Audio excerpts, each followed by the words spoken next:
Hi everyone, a very warm welcome to everyone in this today's session. Today's session is going to be a very powerful session because today, for the very first time, I'm bringing you a very awaited topic. Okay, from your ICC class 10th mathematics. Okay, so we're going to see each and entire formula in just one video. Yup guys, we're going to see all mathematics formula in just one video. Okay, so that the children of 2024 batch will not face any problem, okay, during their board examination. Okay, so yup, are you all excited or not? Do tell me in the comment section because this session is going to be very helpful for you all guys. Okay, last year I didn't make any videos such video like this. Okay, so now I'm making for you all guys. Okay, so first of all, for my this work, give this video a big thumbs up, subscribe my channel and press the bell icon as well. Right, so we're going to see ICSE class 10. Mark my point, ICSE class 10 mathematics chapter wise formula pamphlet. Okay, we're going to see chapter wise formula, those chapters which were in there in 2023 and those chapters which were not there in 2023, those chapters also there are also there. Okay, 3 chapters were not there in 2023 batch. Okay, I don't know now into 2024 it is there or not, but I'll include those chapters as well.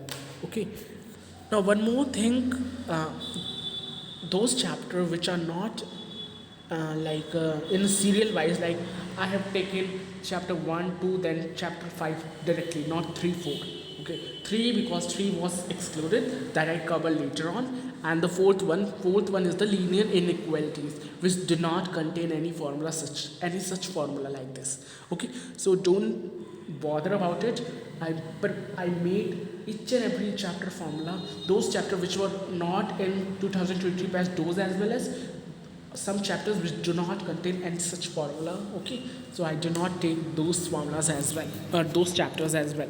Okay, so start करते हैं आज का topic, आज के बहुत ही मस्त मज़ेदार topic formula pamphlet को हम देखने वाले हैं वन शॉट के अंदर ही अंदर. ठीक है, चैप्टर वाइज फॉर्मूला देखेंगे. तो are you all excited? Do tell me in the comment section as well. So हम चलते हैं अपनी वीडियो की तरफ. सो फर्स्ट हम देखते हैं हमारा सेकेंड चैप्टर. अब चैप्टर 1 जो GST है, गुड्स एंड सर्विसेज टैक्स, उसमें कोई ऐसा फॉर्मूला नहीं है. आपको सिंपल मैथमेटिक्स लगानी है. उसमें सिंपल मैथमेटिक्स कैसे, आपको बस 100 से मल्टीप्लाई करना है. ठीक है, 100 से डिवाइड करना है, जैसे कि हम उसमें करते हैं. अगर हम किसी चीज़ का वो निकालते हैं, प्रॉफिट लॉस निकालते हैं, उसी तरीके के क्वेश्चंस आते हैं. ठीक है, ऊपर कोई वैल्यू दी होगी, देखो इस तरीके से ऊपर कोई वैल्यू दी होगी, उसको नीचे वाली वैल्यू कुछ दी होगी, उससे डिवाइड करना है, फिर 100 से मल्टीप्लाई करना है, कैंसिल कर देना है 0 को. इस तरीके से आपने निकालना है. सॉरी, ओके, आपको इस तरीके से निकालना है. आपकी वैल्यू, आपका जो आंसर है वो आ जाएगा. ओके, इस तरीके से सिंपल मैथ्स आपको फर्स्ट चैप्टर में लगानी है. ऐसा कोई फॉर्मूला नहीं है उसके लिए. ठीक है, अब आते हैं हम अपने सेकेंड चैप्टर के लिए, दैट इज़ बैंकिंग. ओके, अब बैंकिंग में भी 4 टाइप्स की बैंकिंग होती हैं. आपको सिर्फ एक टाइप की बैंकिंग पढ़नी है, that is RD account, recurring deposit account. ठीक है, आपको वाला पढ़ना है. उसके लिए 2 फॉर्मूला है बस, और 2 फॉर्मूला से आपकी मतलब पूरा चैप्टर कंप्लीट हो जाएगा. और बहुत ही ईजी फॉर्मूला है, बहुत ही मस्त फॉर्मूले हैं. ठीक है, फर्स्ट फॉर्मूला है ये वाला, I = P × N, N+1/2 × 12 × R/100. ये क्या बोल दिया देखो this formula, I = P × N, N+1/2 × 12 × R/100. एक तो ये फॉर्मूला, एक ये है MB = P × N + I. अब ये जो I है, I स्टैंड्स फॉर इंटरेस्ट. ठीक है, I स्टैंड्स फॉर इंटरेस्ट, जो हमने छोटे क्लास में पढ़ा है, सिंपल इंटरेस्ट. ओके, वो ये इंटरेस्ट है. P यहाँ पे प्रिंसिपल को शो किया गया है, ये वाला P, ये P जो है वो प्रिंसिपल को शो किया गया है. N refers to number of years. ठीक है, नंबर ऑफ ईयर्स को शो किया गया है. अब यहाँ पे नंबर ऑफ ईयर जो है गाइस, जो नंबर ऑफ ईयर होता है उसे हम मंथ में चेंज कर लेते हैं. ठीक है, नंबर ऑफ ईयर को हम मंथ में चेंज कर लेते हैं. ओके, किससे? 12 से मल्टीप्लाई करके। ओके, जैसे कि 24, जैसे कि 2 ईयर्स हैं, 2 ईयर्स हैं आपके क्वेश्चन में गिवन, तो आप क्या कर लेंगे उसे 24 मंथ्स कर लेंगे, ठीक है। मंथ्स में आपको चेंज कर लेना है नंबर ऑफ ईयर्स को। ओके, तो ये N stands for number of years, again ये N stands for number of years, इसमें +1 करना है। Okay, then 2 × 12 multiply R refers to rate of interest, ठीक है, जो भी रेट उसमें क्वेश्चन में दिया होगा, रेट ऑफ इंटरेस्ट। तो और 100 से आपको डिवाइड कर लेनी है, that's it, you are good to go. ये फॉर्मूला बिल्कुल तैयार है आपका। I is equal to P into N, n+1/2 into 12 multiply R/100। I hope आपको याद भी हो गया होगा, है ना। तो ये फॉर्मूला, फर्स्ट फॉर्मूला ये था। Let's see the next formula, that is MB। MB refers to maturity value. Okay, maturity value को हम कहते हैं MB। जो मैच्योरिटी वैल्यू होती है उसे हम MB कहते हैं। MB होता है P into N plus I. P means principal, N means number of years और I मीन्स इंटरेस्ट। N का मतलब होता है number of years. Number of years को हम हमेशा मंथ्स में चेंज कर लेते हैं, किससे? 12 से मल्टीप्लाई करके। किससे मल्टीप्लाई करके? 12 से मल्टीप्लाई करके हम किससे? नंबर ऑफ ईयर को मंथ्स में चेंज कर लेते हैं। जब ये आप क्वेश्चन करें तो आपको खुद समझ आ जाएगा, ठीक है। तो हमने इसी के साथ फर्स्ट चैप्टर, जो हमारा सेकंड चैप्टर है बैंकिंग, वो ख़त्म कर दिया है। Let's comes to the third chapter. Third chapter जो है शेयर्स एंड डिविडेंड, वो मतलब 2023 बैच में नहीं था, तो वो मैं लास्ट में कवर करूँगा, चिंता मत करो, वो कवर करूँगा उसके भी फॉर्मूलाज, ठीक है। अब आते हैं fourth chapter. Fourth chapter linear equations, जिसमें ऐसा कोई फॉर्मूला नहीं है, ठीक है। तो अब हम आते हैं सीधे फिफ्थ चैप्टर। फिफ्थ चैप्टर हमारा बहुत ही इंपॉर्टेंट चैप्टर है, और एक इसमें से एक तो क्वेश्चंस आते ही आते हैं बोर्ड एग्जामिनेशन में, that is quadratic equation. Okay, अब क्वाड्रेटिक इक्वेशन के स्टैंडर्ड फॉर्म देख लो। फर्स्ट ऑफ ऑल हम स्टैंडर्ड फॉर्म देखने जा रहे हैं। स्टैंडर्ड फॉर्म मतलब होता है कि हम पहचाने कैसे कि ये इक्वेशन एक क्वाड्रेटिक इक्वेशन है, या इक्वेशन एक क्यूबिक इक्वेशन है, या ये एक स्क्वायर इक्वेशन है, हम पहचाने कैसे। तो इन सबको पहचानने के लिए हमने एक स्टैंडर्ड फॉर्म लिखा है, एक स्टैंडर्ड फॉर्म है हमारे पास, उसी को हम कहते हैं standard form of this particular thing. अब क्वाड्रेटिक इक्वेशन के लिए स्टैंडर्ड फॉर्म हमारी होती है ax² + bx + c = 0। ये हमारी होती है standard form. Okay, ax² + bx + c = 0, ये हमारी स्टैंडर्ड फॉर्म होती है। अगर कोई भी इक्वेशन इस फॉर्म में है तो समझ आना it is a quadratic equation. अब क्वाड्रेटिक में जो आप ये क्वाड देख रहे हैं ना, इसका मतलब तो I hope you all know. Okay, quad का मतलब होता है 4, ठीक है। क्वाड का मतलब क्या होता है? 4। ओके, मतलब a equation containing the power 4, a equation which contains the power 4 is your quadratic equation। Okay, तो सबसे पहले तो ये तो बात थी हमारी पहचानने की, हम पहचाने कैसे कि कोई भी इक्वेशन क्वाड्रेटिक इक्वेशन है, तो वो होगी इस फॉर्म की वजह से। ये स्टैंडर्ड फॉर्म है जो कि हर इक्वेशन के लिए, हर क्वाड्रेटिक इक्वेशन के लिए एप्लीकेबल है, ठीक है। अगर कोई भी इक्वेशन इस फॉर्म में है तो आप समझ जाए कि ये किस क्वाड्रेटिक इक्वेशन है। आपको मैथ्स में क्वेश्चंस भी दिखेंगे, लाइक आइडेंटिफाई और recognise whether the equation is a quadratic equation और नॉट। ओके, इस तरीके से आपको क्वेश्चन भी मिलेंगे, तो आपको पहचानना है, इस फॉर्म को ध्यान रखते हुए आपको पहचानना है कि वो जो इक्वेशन आपको दी गई है वो एक क्वाड्रेटिक इक्वेशन है या नहीं है, ठीक है। तो इसका आपको ध्यान रखना है। तो ये तो हुई पहली बात। अब दूसरा है डिस्क्रिमिनेंट। अब डिस्क्रिमिनेंट को हम किससे शो करते हैं? डिस्क्रिमिनेंट के लिए एक फॉर्मूला होता है d = b² - 4ac। ये है d = b² - 4ac। Very important. अगर आपको क्वेश्चन में दिया जाए कि डिस्क्रिमिनेंट निकालो, तो ये फॉर्मूला सीधे यूज़ कर लेना है आपको, d = b² - 4ac। अब यहाँ पे क्या है, यहाँ पे आपको a b c तीनों की वैल्यूज़ दी होंगी, ठीक, क्वेश्चन में। और फिर आपको क्या करना है, सीधे आपको इन सब की वैल्यू मतलब लगा देनी है, a की वैल्यू, b की वैल्यू, c की वैल्यू, और आपका डिस्क्रिमिनेंट निकल के आ जाएगा, ठीक है।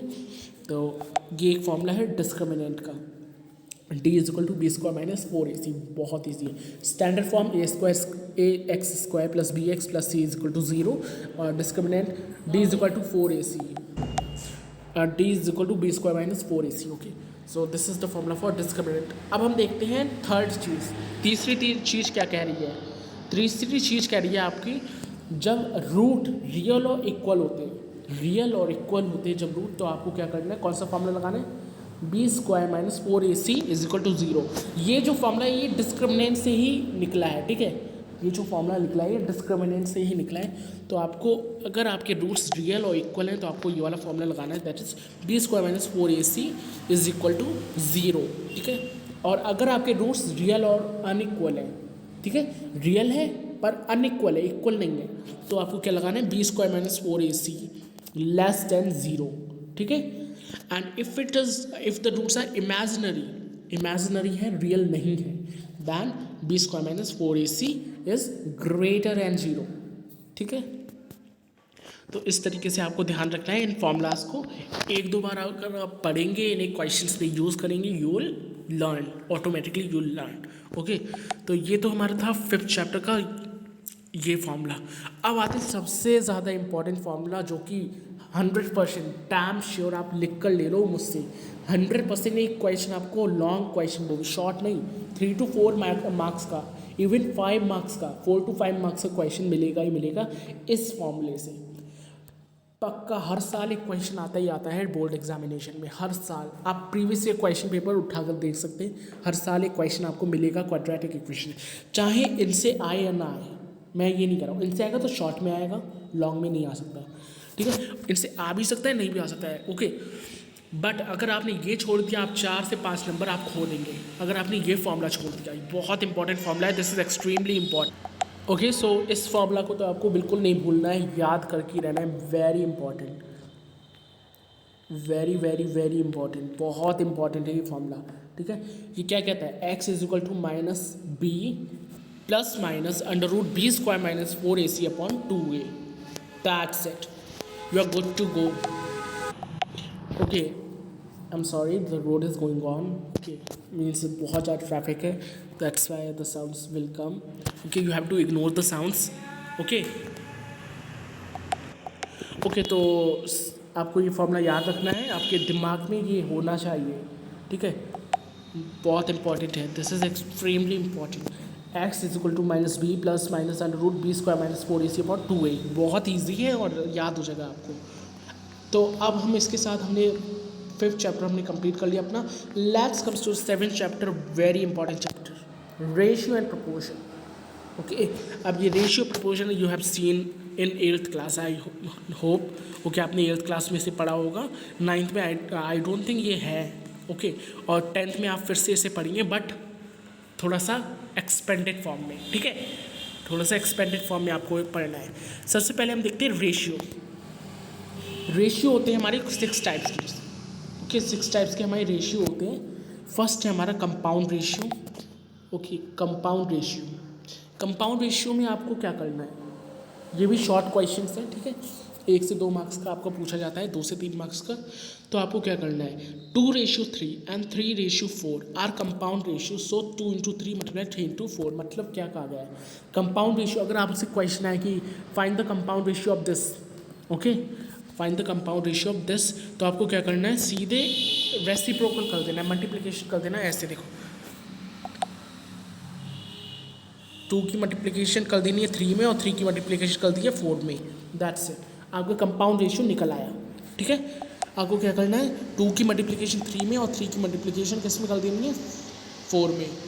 मतलब कहने का क्या है मेरा, सपोज यहाँ पे आपको दिया गया है a²b, ओके, एंड c²d, ठीक है, ये 4 चीज़ें दी गई हैं। तो आपको a × c करनी है, मतलब a की मल्टीप्लिकेशन c से करनी है और b की मल्टीप्लिकेशन d से करनी है, is equal to a × c b × d, okay, b × d कर देनी है, दैट्स इट, आपका कंपाउंड रेशियो जो है वो निकल के आ जाएगा, ठीक है। तो this is important, not that much important, but yep you have to remember this thing, okay. अब हम आते हैं डुप्लीकेट रेशियो। अब डुप्लीकेट रेशियोज क्या समझ रहा है, डुप्लीकेट मतलब डबल, डुप्लीकेट का मतलब क्या होता है, डबल, नाम से समझो, देखो, डुप्लीकेट का मतलब होता है डबल। अब इसमें डबल का मतलब क्या होगा, स्क्वायर। डबल क्या होता है मैथ्स में डबल तो स्क्वायर ही होगा। अब जैसे कि मैं 2 का स्क्वायर लिखूँ तो क्या होगा 4, 3 का स्क्वायर लिखूँ तो क्या होगा 9, 4 का स्क्वायर लिखूँ तो क्या होगा 16, राइट। तो डुप्लीकेट का मतलब होता है स्क्वायर। ओके, तो इसमें क्या करना है आपको, डुप्लीकेट रेशियो में आपको स्क्वायरिंग करनी है। ओके, 2:3 की 4:9 मतलब स्क्वायरिंग कर दी है। ओके, हमने स्क्वायरिंग कर देनी है, दैट्स डुप्लीकेट रेशियो आपका निकल के आ जाएगा। जैसे 2 का स्क्वायर क्या होता है 4, राइट। 3 का स्क्वायर क्या होता है 9, तो 4:9 आपका क्या हो जाएगा डुप्लीकेट रेशियो। मतलब डुप्लीकेट से समझो ना, नहीं डुप्लीकेट क्या कहना चाह रहा है, डुप्लीकेट मीन्स डबल। डबल मतलब होता है स्क्वायर, है ना। तो डुप्लीकेट जब भी आए कि find the duplicate ratio of 3:9 या 4:16, तो आप उसका स्क्वायर कर दीजिए सीधे, ठीक है। Now let's see the triplicate ratio. अब ट्रिप्लीकेट का मतलब क्या होता है, डुप्लीकेट का, जैसे डुप्लीकेट का मतलब डबल था, स्क्वायर था, है ना। ऐसे ट्रिप्लीकेट का मतलब 3, और 3 मैथ्स में क्या होता है क्यूब, राइट। हमें क्या करना है, इसमें क्यूब रूट निकालना है, इसका क्यूब करना है। तो 2 का क्यूब क्या होगा, 2 का क्यूब क्या होगा 8, एंड 3 का क्यूब होगा 27, तो 8:27 आपका आ जाएगा triplicate ratio. Very easy. Compound ratio में आपको बस इधर उधर से मल्टीप्लाई कर दीजिए, दोनों एक्सट्रीम से मल्टीप्लाई कर देनी है। कंपाउंड रेशियो में क्या करना है, आपको एक्सट्रीम से मल्टीप्लाई कर देनी है। डुप्लीकेट रेशियो में स्क्वायरिंग कर देनी है, ट्रिप्लीकेट रेशियो में क्यूबिंग कर देनी है, दैट्स इट। आपके एक एक नंबर, अगर ये 3 क्वेश्चन आते भी है ना तो 3 नंबर आपके पक्के हो जाएंगे, है ना। अगर ये आते भी हैं क्वेश्चन तो 3 नंबर आपके पक्के हो जाएंगे। अब आप आते हैं 4th पे, जो कि सब डुप्लीकेट रेशियो।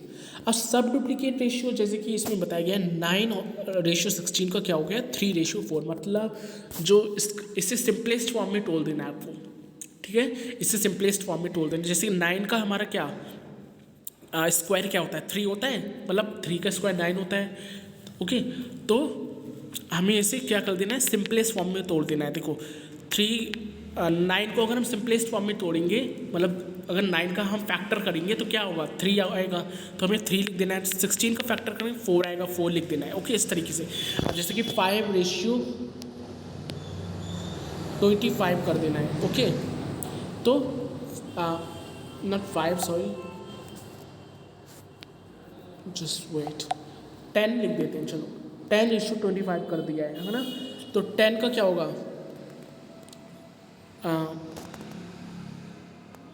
नॉट 10 का नहीं हो पाएगा ना, एक मिनट, जस्ट लेट्स टेक 6:25 लिख देना है। अब 6 को हम सिंपलेस्ट फॉर्म में तोड़ेंगे, किसका होगा 3 का, 3 2 6 होता है, और 5 का ये हो जाएगा। तो ओके, तो 3:5 आपका आ जाएगा ये, ठीक है। क्योंकि 3 का स्क्वायर क्या होता है 6 होता है, सॉरी 2 होगा, sorry I am very sorry, not 2 even, sorry एक वैसे 9 लिख देते हैं। Okay, I am very sorry. Okay, 3:5 आ जाएगा, ठीक है। क्योंकि 3 का स्क्वायर क्या होता है 9 होता है, ठीक है, और 5 का स्क्वायर क्या होता है 25 होता है। तो 9:25 का क्या हो जाएगा, सब डुप्लीकेट रेशियो 3:25, ठीक है। तो आपको इन्हें सिंपलेस्ट फॉर्म में तोड़ना है। सब डुप्लीकेट का मतलब होता है सिंपलेस्ट फॉर्म में तोड़ देना। सब डुप्लीकेट, अब इसका क्यूबिंग कर लो, ठीक है, क्यूबिंग कर लो इसकी। अब जैसे 27:64 की क्यूबिंग करेंगे तो 3 का क्यूब देखें तो क्या होगा, 3 का क्यूब होगा 27, ठीक है, और 4 का क्यूब क्या होगा 64, राइट। तो हमें इसमें भी सिंपलेस्ट फॉर्म में ब्रेक डाउन कर देना है। वहीं रेसिप्रोकल रेशियो देखें तो हमें रेसिप्रोकल कर देना है। रेसिप्रोकल का मतलब क्या होता है उल्टा कर देना, ठीक है। तो जैसे 3:5 है उसे क्या कर देंगे 5:3, 2:6 है तो हमें क्या कर देंगे 6:2, है ना। 3:10 है तो क्या कर देंगे 10:3, उल्टा कर देना है बस। यही आपका होगा रेसिप्रोकल रेशियो। तो ये याद रखना है आपको, कंपाउंड रेशियो में एक्सट्रीम से मल्टीप्लिकेशन हो जाती है, डुप्लीकेट में स्क्वायरिंग हो जाती है, ट्रिप्लीकेट में क्यूबिंग हो जाती है, सब ट्रिप्लीकेट में आपको सिंपलेस्ट फॉर्म में जो दिया है उसको सिंपलेस्ट फॉर्म में आपको ब्रेक डाउन कर देना है। सब ट्रिप्लीकेट में भी आपको यही करना है। ओके, क्यूब से उसका क्यूब आपको तोड़ देना है, क्यूब जो क्यूब है उसे सिंपलेस्ट फॉर्म में तोड़ देना है। ओके, उसका उल्टा लिख देना है, मतलब ये जो डुप्लीकेट और ट्रिप्लीकेट का हमें उल्टा लिखना है, बिल्कुल ये समझ लो, ठीक है। रेसिप्रोकल में रेसिप्रोकल कर देना है, ठीक है। तो I hope this is clear to you. इसी के साथ हमने रेशियो वाला पार्ट कंप्लीट कर दिया है। Okay, let's comes to the proportion part. अभी तक ये रेशियो वाला जो पार्ट था वो नहीं था, बोर्ड एग्जामिनेशन में रेशियो वाला पार्ट जो था वो नहीं था। हो सकता है आगे ऐड हो जाए, ठीक है, 2024 में ऐड हो जाए। नहीं होगा वेल एंड गुड, एक बार ऐसे समझ लीजिए, और हो जाएगा तो भी अच्छा है, ठीक है। तो अब हम आते हैं सबसे इम्पोर्टेंट पे, प्रपोर्शन पे। प्रपोर्शन वाला पार्ट बहुत इंपॉर्टेंट है, एक क्वेश्चन में आपको मिलता है बोर्ड एग्जामिनेशन से, ठीक है, आपको मिलता है किससे, बोर्ड एग्जामिनेशन से। इसमें होती है आपके पास 5 टाइप्स की प्रॉपर्टीज़, 5 टाइप्स की प्रॉपर्टीज़ होती है। अब इनके नाम पढ़ोगे तो ऐसा लगेगा पता नहीं क्या हम कौन सी साइंस पढ़ रहे हैं, रॉकेट साइंस पढ़ रहे हैं, पर ऐसा कुछ नहीं, इनका नाम ही ऐसा है, ठीक है। फर्स्ट होती है हमारी इन्वर्टेंडो, ठीक है, the first is invertendo, next is alternendo, ठीक है, नेक्स्ट क्या होता है, ऑल्टरनेंडो, थर्ड होता है कॉम्पोनेंडो, फिर होता है हमारा डिविडेंडो, एंड दैन होता है हमारा कॉम्पोनेंडो एंड डिविडेंडो। अब इनमें से सबसे ज़्यादा हाईली प्रोबेबिलिटी होती है हाईली प्रोबेबिलिटी बोर्ड एग्जामिनेशन इस फिफ्थ वाले पॉइंट्स की आने की। ये जो फिफ्थ पॉइंट है ये ज़रूर आता है, कॉम्पोनेंडो एंड डिविडेंडो पार्ट ज़रूर आता है बोर्ड एग्जामिनेशन में। तो इसे हम एक बार स्टार लगा देते हैं, वो भी रेड पेन से, क्योंकि ये थोड़ा इंपॉर्टेंट हो जाता है, क्योंकि बोर्ड एग्जामिनेशन में ये पूछा जाता है। ओके, और ये पूछा जाता है लॉन्ग क्वेश्चन में भी, क्योंकि इसके सम्स जो होते हैं वो थोड़े से लेंथी निकलते हैं, ठीक है। अब हम देखते हैं इन्वर्टेंडो की प्रॉपर्टी क्या कहती है। Invertendo, if A ratio B is equal to C ratio D, अगर A ratio B C ratio D के इक्वल है तो हमारे इन्वर्टेंडो प्रॉपर्टी क्या कहेगी गाइस, हमारी इन्वर्टेंडो प्रॉपर्टी कहेगी B ratio A is equal to D ratio C. Okay, B ratio A is equal to D ratio C. मतलब इसमें क्या किया हमने इसमें इन दोनों पॉइंट्स को रेसिप्रोकल कर दिया है, ठीक है, बी को इधर ला के ए को इधर कर दिया, मतलब दोनों को सफल कर दिया, नॉट रेसिप्रोकल, हमने दोनों को सफल आउट कर दिया है, ठीक है, दोनों को स्विच कर दिया है, हमने दोनों पॉइंट्स को क्या कर दिया, स्विच कर दिया है, और यही हमारी होती है invertendo property. Very important, not very important but important है, ठीक है। क्या कर देना है, हमें स्विच कर देना है, ए को मतलब ए रेशियो बी को बी रेशियो ए में लिख देना है, और सी रेशियो डी को डी रेशियो सी में लिख देना है। एक नंबर की तरह समझते हैं, 2:3 is equal to 3:3, let's take another 5:7, ठीक है। अगर ये हमारी इन्वर्टेंडो प्रॉपर्टी है तो हमें क्या करना है, इसमें 3:2 कर देना है, 3:2 कर देना है, और हमारा 7 क्या हो जाएगा, 5 हो जाएगा। यही हमारी होती है इन्वर्टेंडो प्रॉपर्टी, ठीक है। And this is important, not that much, ठीक है। आई होप नाउ सम्स की मदद से, जो न्यूमेरिकल्स की मतलब नंबर्स की मदद से आप लोग अच्छे से समझ पा रहे होंगे। Okay, and once again sorry for the interruption guys, okay, just ignore the interruption. Next होता है ऑल्टरनेंडो। ऑल्टरनेंडो का मतलब होता है ऑल्टर कर देना, ऑल्टरनेंडो से मतलब समझो ऑल्टर मतलब उल्टा कर देना, है ना। तो सपोज अगर ए रेशियो बी है हमारे पास और सी रेशियो डी है, तो हम इसे ऑल्टरनेटिव प्रॉपर्टी अगर हम यूज़ करते हैं इसकी, ओके, तो क्या होता है, ए रेशियो बी तो हमारा ए रेशियो सी और बी रेशियो डी हो जाएगा, ठीक है।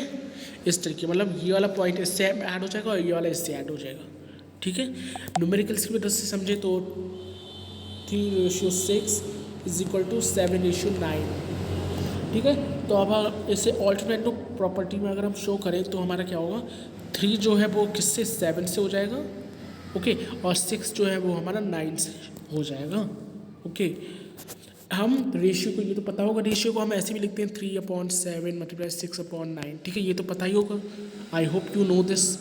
रेशियोज़ को हम ऐसे लिखते हैं, ठीक है, जनरली ऐसे लिखते हैं अपॉन में, ओके। तो ये हमारी हो गई ऑल्टरनेंडो, हमारी कंप्लीट हो गई, ओके, एंड इन्वर्टेंडो भी कंप्लीट हो गई। Let's come to componendo. Componendo क्या कहना चाहता है, कॉम्पोनेंडो सपोज अगर A/B है और ये C/D है, तो अगर हमें कॉम्पोनेंडो प्रॉपर्टी शो करनी है तो हमें क्या करना होगा, A + B/B, okay, C plus D by D, मतलब पहले इन दोनों को प्लस करके नीचे डिनोमिनेटर को सेम रखकर इन दोनों को ऐड कर देना है, इन्हीं दोनों पॉइंट्स को। ओके, जो नंबरेटर डिनोमिनेटर को ऐड करके नीचे डिनोमिनेटर रखना है, और इसमें भी यही करना है, नंबरेटर और डिनोमिनेटर को पहले ऐड करना है फिर डिवाइड करना है उस डिनोमिनेटर से। देखो, पहले न्यूमरेटर और डिनोमिनेटर को ऐड करना है, फिर डिनोमिनेटर को डिवाइड, मतलब हमें डिनोमिनेटर साइड में ही रखना है, ठीक है। जैसे कि a प्लस बी हो गया, इन दोनों को ऐड किया पहले, ठीक है। फिर ये जो डिनोमिनेटर है इसे हमने डिनोमिनेटर साइड में ही रखा, c प्लस डी हो गया, फिर डिनोमिनेटर को हमने डिनोमिनेटर साइड में ही रखा है। इस तरीके से क्वेश्चन की हेल्प से समझे तो हमारा होगा 7। ओके, अगर हम देखें 7:5, ओके, और 6:9, ये है हमारा, तो हम शो करेंगे 7 + 5 अपॉन क्या, 7 + 5 upon 5, isn't it, and 6 + 9 upon 9, इस तरीके से शो करना है। ये होता है हमारा कॉम्पोनेंटो प्रॉपर्टी, ठीक है। I hope you are understanding the concepts. Okay, अब हम आते हैं डिविडेंडो पे। डिविडेंडो भी not that much important, but still it is important. Okay, they are very important, not that much, sorry, they are very important. इससे question आते ही आते, पर हाँ, हाईली प्रोबेबिलिटी इसी से होती है कि इससे क्वेश्चन आए, ठीक है। इससे क्वेश्चन हाईली प्रोबेबिलिटी होती है, इससे बने ही बने क्वेश्चन, ठीक है। अब वो तो एग्जामिनर के मूड पे है कि वो कैसे क्वेश्चन बनाए, क्या करें। तो हम देखते हैं इसे। फर्स्ट ऑफ ऑल डिविडेंडो को देख लेते हैं। हमारा a/b हो गया, हमारा c/d हो गया, तो हम इसे शो क्या करेंगे, कैसे करके a - b/b हो जाएगा और c - d/d हो जाएगा। अभी तक उसमें क्या कर रहे थे हम, ठीक है, अभी तक हम क्या कर रहे थे, देखो, इन दोनों को ऐड करके डिनोमिनेटर में हम सेम वैल्यू रख रहे थे। अब इन दोनों को सब्ट्रैक्ट करेंगे हम। डिविडेंडो और कॉम्पोनेंटो सेम है, बस एडिंग सब्ट्रैक्शन का डिफरेंस है, दैट्स इट, ठीक है। तो ये हमारा हो गया dividendo.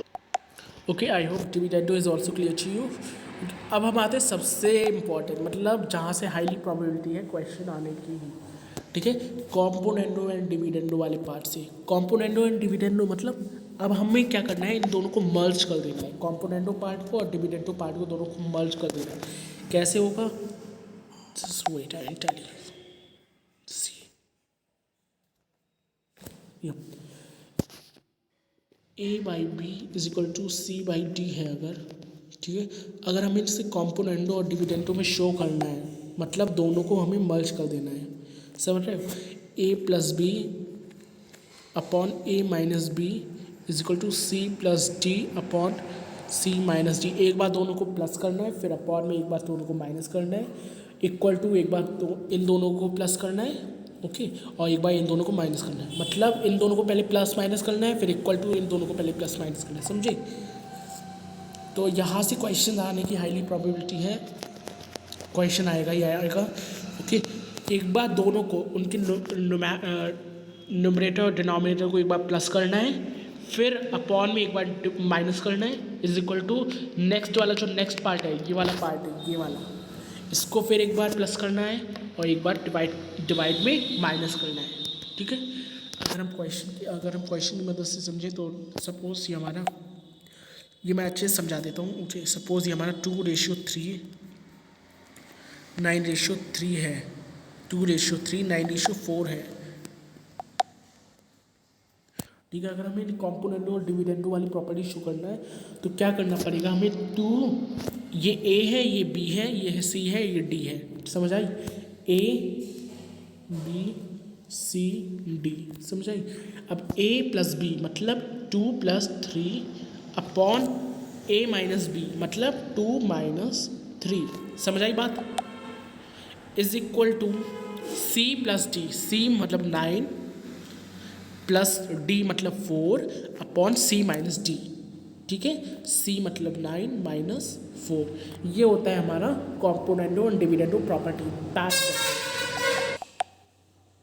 So this is your componendo and dividendo property.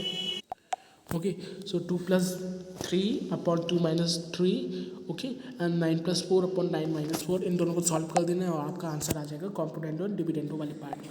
I am again telling you, okay, since it is extremely important, so I am telling you, okay। suppose हमने लिया 3/4 अपॉन 3 - 4, 3 + 4/3 - 4 इज इक्वल टू 6 + 4/6 - 4। ठीक है, ये हमारा हो गया। ठीक है, अब हम इन दोनों को प्लस कर देना है। 7 upon okay -1 is equal to 6। This is 6 right. 10 upon this is 2। Okay, इस तरीके से कर देना है आपको। And then after that what you need to do, 2 5 × 10 and इसे आपको ऐसे ही रखना है। तो 7 अपॉन -1 इज इक्वल टू 5 हो जाएगा। ओके, सो इस तरीके से आपको फर्दर सॉल्व कर देना है। ओके, कॉम्पोनेंट डिविडेंड पार्ट को। So with this we come to an end of this chapter as well, ratio and proportion. Let's see the 10th chapter now. इससे पहले के जो चैप्टर है, ठीक है, 7 8 9 10 सॉरी 8 और 9। ओके, जो 8 और 9 चैप्टर है वो आपके उसमें एज सच कोई फॉर्मूला नहीं है। ओके, 8 और 9 चैप्टर, 8 आपका चैप्टर है रिमाइंडर एंड फैक्टर थ्योरम, उसमें कोई ऐसा फॉर्मूला नहीं है। ठीक है, उसमें आपको क्या करना है, सीधे एक्स उसमें देखो ऐसे करना है। कोई भी इक्वेशन दिखे, जैसे कि एक बार मैं उसका भी जस्ट दे देता हूँ थोड़ा सा। Okay, reminder and factor theorem में आपको क्या करना है, 2x + 4 x + 6। ओके, इसे ज़ीरो के कि हमारा लाइक ज़ीरो के इक्वल है। ठीक है, हमारा ज़ीरो के इक्वल है, तो हमारा क्या करना है, x इज इक्वल टू, हमें सॉल्व करके x is equal to X की वैल्यू निकालनी है और उस x की वैल्यू से हमें क्या करना है, डिवाइड कर देना है। सपोज़ कोई इक्वेशन दी है, जैसे कि मैंने अभी लिखा था 3x + 4 + 6 इज इक्वल टू 0। ठीक है, इस तरीके से कोई इक्वेशन दी है और साइड में लिखा है आपका फैक्टर क्या है, x + 7 आपका फैक्टर है। ठीक है, तो ये x + 7 को क्या करना है, आपको इससे 0 से इक्वेट कर देना है, तभी आपकी वैल्यू क्या आ जाएगी, x इज इक्वल टू -7 आ जाएगी। जब 0 से इक्वेट करेंगे तो x इज इक्वल टू -7। अब ये x की वैल्यू जो है वो x की प्लेस पे आपको पुट कर देनी है इस इक्वेशन में। ये जो x की वैल्यू आई है -7, इसे इस पूरी इक्वेशन के अंदर आपको पुट कर देना है और आपका वैल्यू, आपका आंसर आ जाएगा। और यही आपको होता है रिमाइंडर एंड फैक्टर थ्योरम। इसके बाद हम आते हैं मैट्रिसेस पे, नॉट मैट्रिसेस सॉरी, इसके बाद हम आते हैं जब मैट्रिसेस पे, इसके बाद हम आते हैं मैट्रिसेस के अंदर। ओके, मैट्रिसेस पे भी कोई ऐसा सच कोई बहुत हार्ड एंड फास्ट रूल नहीं है, आपको सिर्फ मल्टीप्लिकेशन, डिवीज़न, एडिशन ये सब करना होता है। ओके, सपोज आपकी एक मैट्रिक्स दी है 2 3 4 5। ठीक है, और इस इधर एक दी है 2 6 1 4। इन दोनों को आपको ऐड कर देना है। अब ऐड कैसे करना है, 2 को 2 से ऐड करना है, 3 को 6 से ऐड करना है, 4 को 1 से, दिस इज़ 1 आई होप, 1 से ऐड करना है, 5 को 4 से ऐड करना है। ऐसे ऐड करना है आपको, इससे फिर इससे फिर इससे फिर इससे, इस तरीके से चारों एलिमेंट्स, दोनों के चारों एलिमेंट्स से आपको ऐड कर देना है। ऐसी डिवाइड, ऐसी सॉरी माइनस कर देना है। डिवीज़न का थोड़ा सा अलग प्रोसेस होता है। ओके, और ऐसी आपको मल्टीप्लिकेशन का अलग प्रोसेस होता है और डिवीज़न भी आपको ऐसे ही करना है। ठीक है, तो ये हो गया हमारा matrices. Let's comes to the 10th chapter, that is AP, arithmetic progression. Okay, arithmetic progression पे हम आ गए हैं, बहुत ही इंपॉर्टेंट और interesting topic. Okay, arithmetic progression. अब देख लेते हैं सबसे पहले general term of AP। What is the general term of AP? अब जर्नल टर्म हमारी AP की ये है, AN is equal to A + n - 1D, that's it, this is the general term. Okay, अब हम इसे इसे मतलब रिप्रेजेंट कैसे करेंगे क्वेश्चंस में, इससे हम कैपिटल ए से नहीं करेंगे, इसे हम स्मॉल ए से करेंगे। इस तरीके से देखो, AN is equal to A + n - 1D। Okay, इस तरीके से आपको शो करना है। कैपिटल ए नहीं, स्मॉल ए रहती है इधर। ठीक है, यहाँ पे स्मॉल ए होती है। ए एन हमारा होता है सफिक्स में, मार्क दिस पॉइंट, एन जो होगा हमारा वो सफिक्स में होगा। ठीक है, A N is equal to A + n - 1D, जहाँ पे जो ए होती है, ये जो ए पार्ट है, ठीक है, ये जो ए है हमारी, ये होती है फर्स्ट टर्म ऑफ AP। क्या होती है, AP की फर्स्ट टर्म। क्या होती है, क्वेश्चन में ये दिए होते हैं फर्स्ट टर्म क्या है, सेकंड टर्म क्या है, आपको पहचानना होता है। तो जो ए होती है वो हमारी फर्स्ट टर्म होती है एपी की। डी जो होता है, ओके, जो हमारा ये डी है, ये वाला पॉइंट डी, ये होता है कॉमन डिफरेंस। मतलब दो, जो ये दो नंबर्स हैं, दोनों के बीच में कितने का डिफरेंस है, ये होता है हमारा, मतलब ये जो सीरीज़ चलती आ रही है, ठीक है, जो हमारी सीरीज़ चलती आ रही है इसमें कॉमन डिफरेंस क्या है, जैसे कि 2 हो गया, 4, 2, 4, 6, 8, 10, ये एक सीरीज़ है, तो सब में कितने का डिफरेंस है, कितने, 2 का डिफरेंस है सब में, राइट। तो ये जो 2 हो गया, ये हो गया हमारा कॉमन डिफरेंस। मैं एक बार फिर बता देता हूँ। सपोज एक सीरीज़ है हमारी 2, 4, एक मिनट,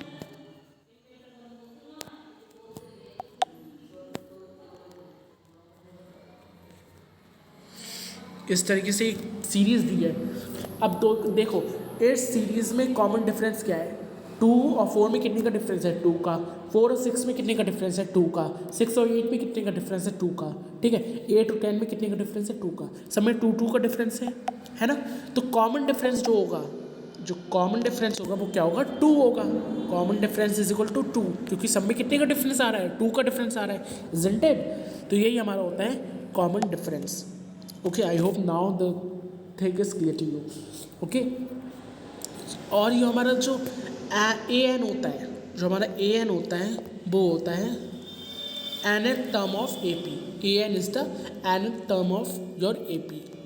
ओके, सो ये हो गई हमारी general term in A P. A N is equal to A plus N minus 1 D, ठीक है, जहाँ पे ए हमारी फर्स्ट टर्म होती है, डी हमारा कॉमन डिफरेंस होता है, और ए एन हमारी nth टर्म होती है ए पी की। Let's see the sum of A P. Sum of A P देख लेते हैं, सम क्या होता है ए पी का। सम होता है हमारा S is equal to S N upon 2, okay, N upon 2 A plus L. एक मिनट यहाँ लिख देते हैं, S is equal to N upon 2, this is 2, okay, A plus L, ये होता है हमारा सम ऑफ ए पी, जहाँ पे ए एन एल सब क्वेश्चन में गिवन होते हैं, सब नोन होते हैं, ठीक है, ए एन एल सब नोन होते हैं। ओके, जहाँ पे ए एंड डी नोन हो, एल की जगह क्या आ गया, यहाँ पे डी आ गया, जहाँ पे एल की जगह डी आ जाए, मतलब कॉमन डिफरेंस आ जाए, तो फॉर्मूला चेंज हो जाता है तुरंत के तुरंत। तो हो जाता है हमारा S is equal to N upon 2, 2a plus N minus 1 D, ये हो जाता है हमारा तब फॉर्मूला, ठीक है। एक बार मैं लिख देता हूँ how to represent it in to the questions. Okay, S is equal to N upon 2, 2a plus N minus 1 D, this is square bracket, ठीक है, ये हमारी क्या होती है, स्क्वायर ब्रैकेट होती है। इस तरीके से हम मतलब शो करेंगे सम ऑफ अर्थमेटिक प्रोग्रेशन को, जब ए एंड डी नोन होगा, और जब ए एंड एल नोन होगा तो हम इस फॉर्मूला को S equal to N upon 2 A plus N इसको शो करेंगे, ठीक है। I hope now the thing is clear to you. Arithmetic progression की दोनों फॉर्मूलेज आपको समझ आ गए हो। अभी तक हमने 3 फॉर्मूले देख लिए अर्थमेटिक प्रोग्रेशन में, A N is equal to A plus N minus 1 D, जहाँ पे ए जो है फर्स्ट टर्म है, डी मतलब कॉमन डिफरेंस है, ए एन हमारा जो एन टर्म होता है वो है ए पी का।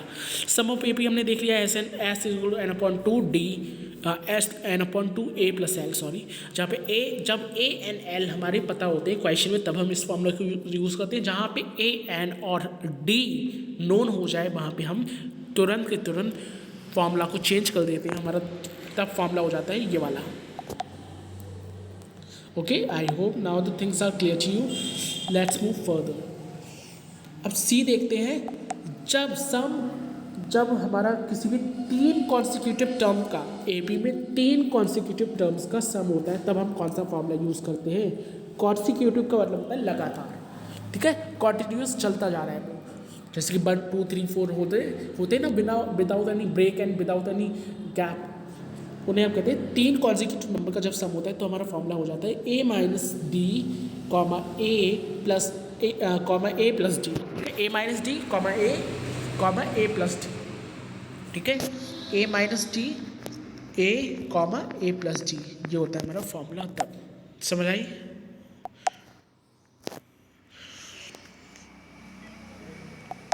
नेक्स्ट, जब when the sum of 4 consecutive term of AP, जब हमारा 4 कॉन्जिक्यूटिव टर्म होते हैं AP में, तब कौन सा फॉर्मूला यूज़ होता है?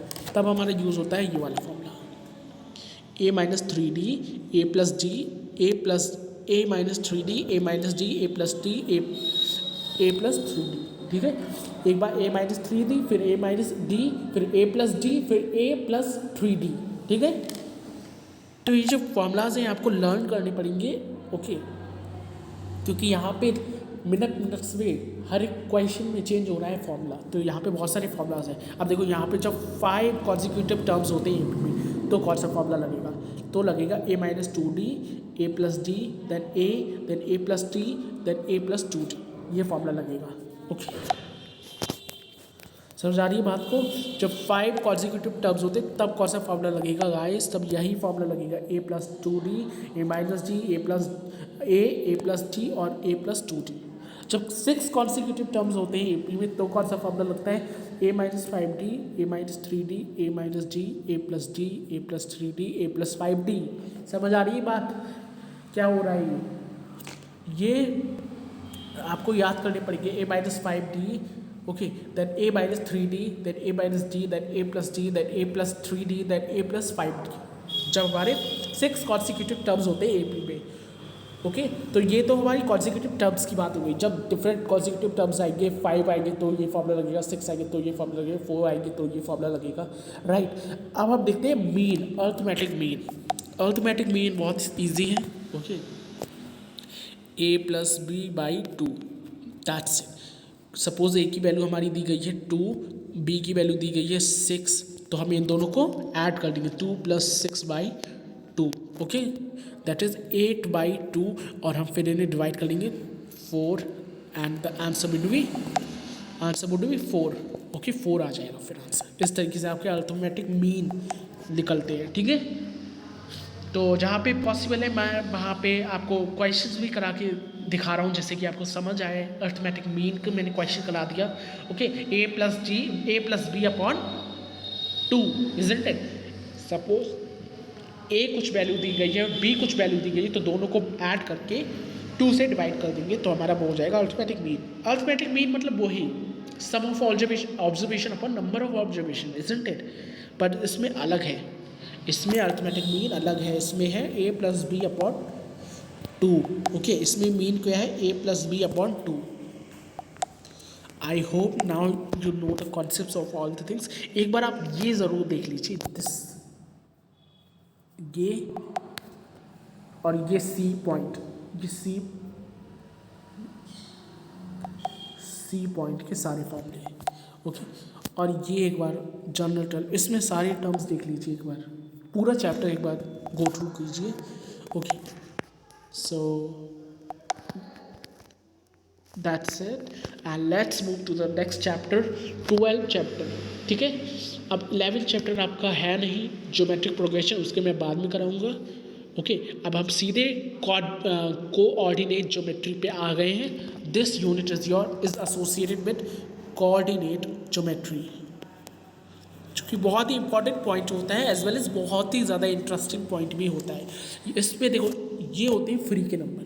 कोऑर्डिनेट ज्योमेट्री आती भी बहुत है, और ये होते हैं फ्री के नंबर। इस बार बोर्ड में 3-4 क्वेश्चंस आए थे कोऑर्डिनेट ज्योमेट्री से, स्पेशली रिफ्लेक्शन से और सेक्शन और मिड पॉइंट फार्मूला से। ओके, एज वेल एज आपके इक्वेशन ऑफ लाइन से भी आए थे क्वेश्चंस। ठीक है, तो ये जो होते हैं ये फ्री के नंबर होते हैं, आपको इन्हें छोड़ना बिल्कुल नहीं होता है। ठीक है, 12th चैप्टर पे आ गए हैं। 12th चैप्टर देख रहे हैं रिफ्लेक्शन।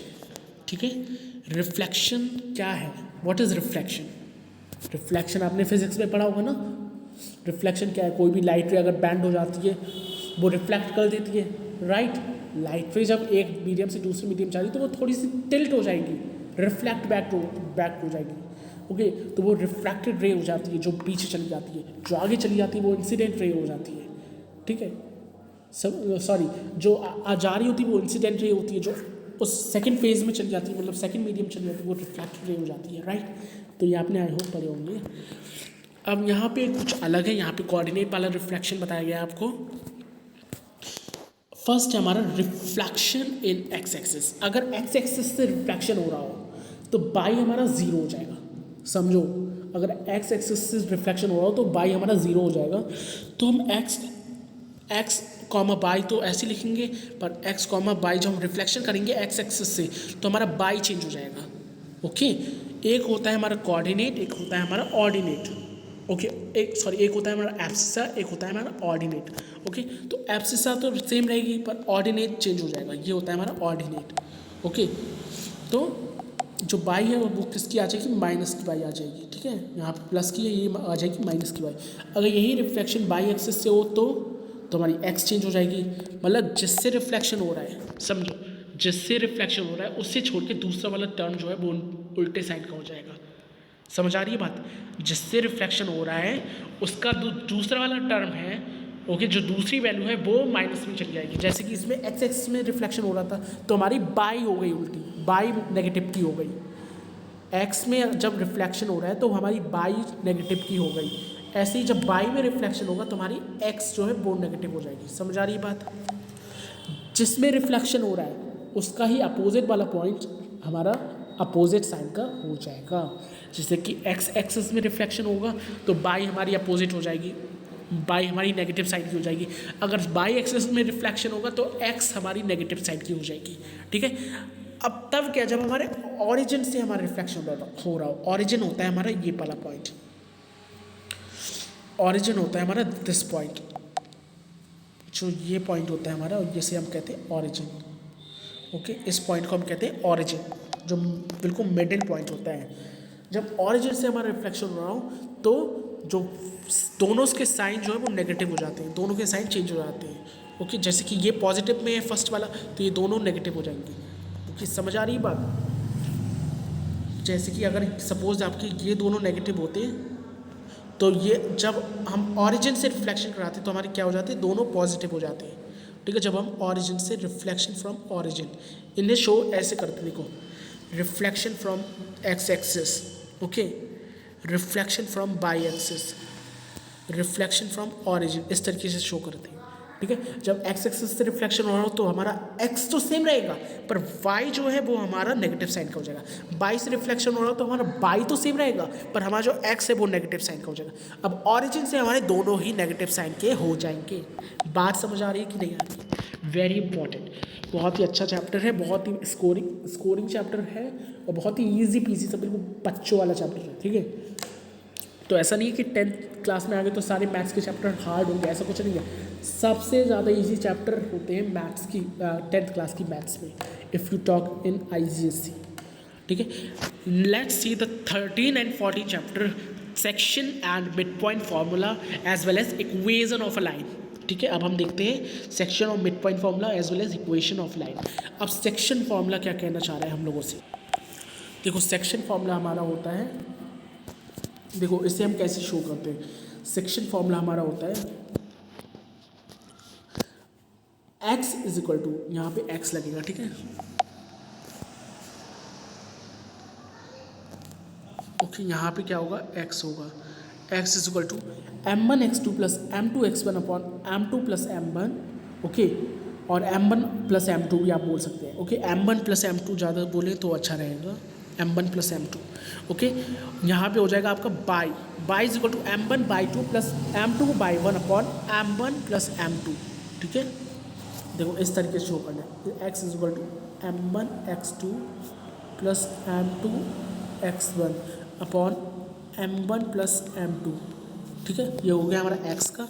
बाई के में हमें क्या करना है, m1 by 2 plus m2 by 1 upon m1 plus m2, that's it. ये हमारा हो गया बाई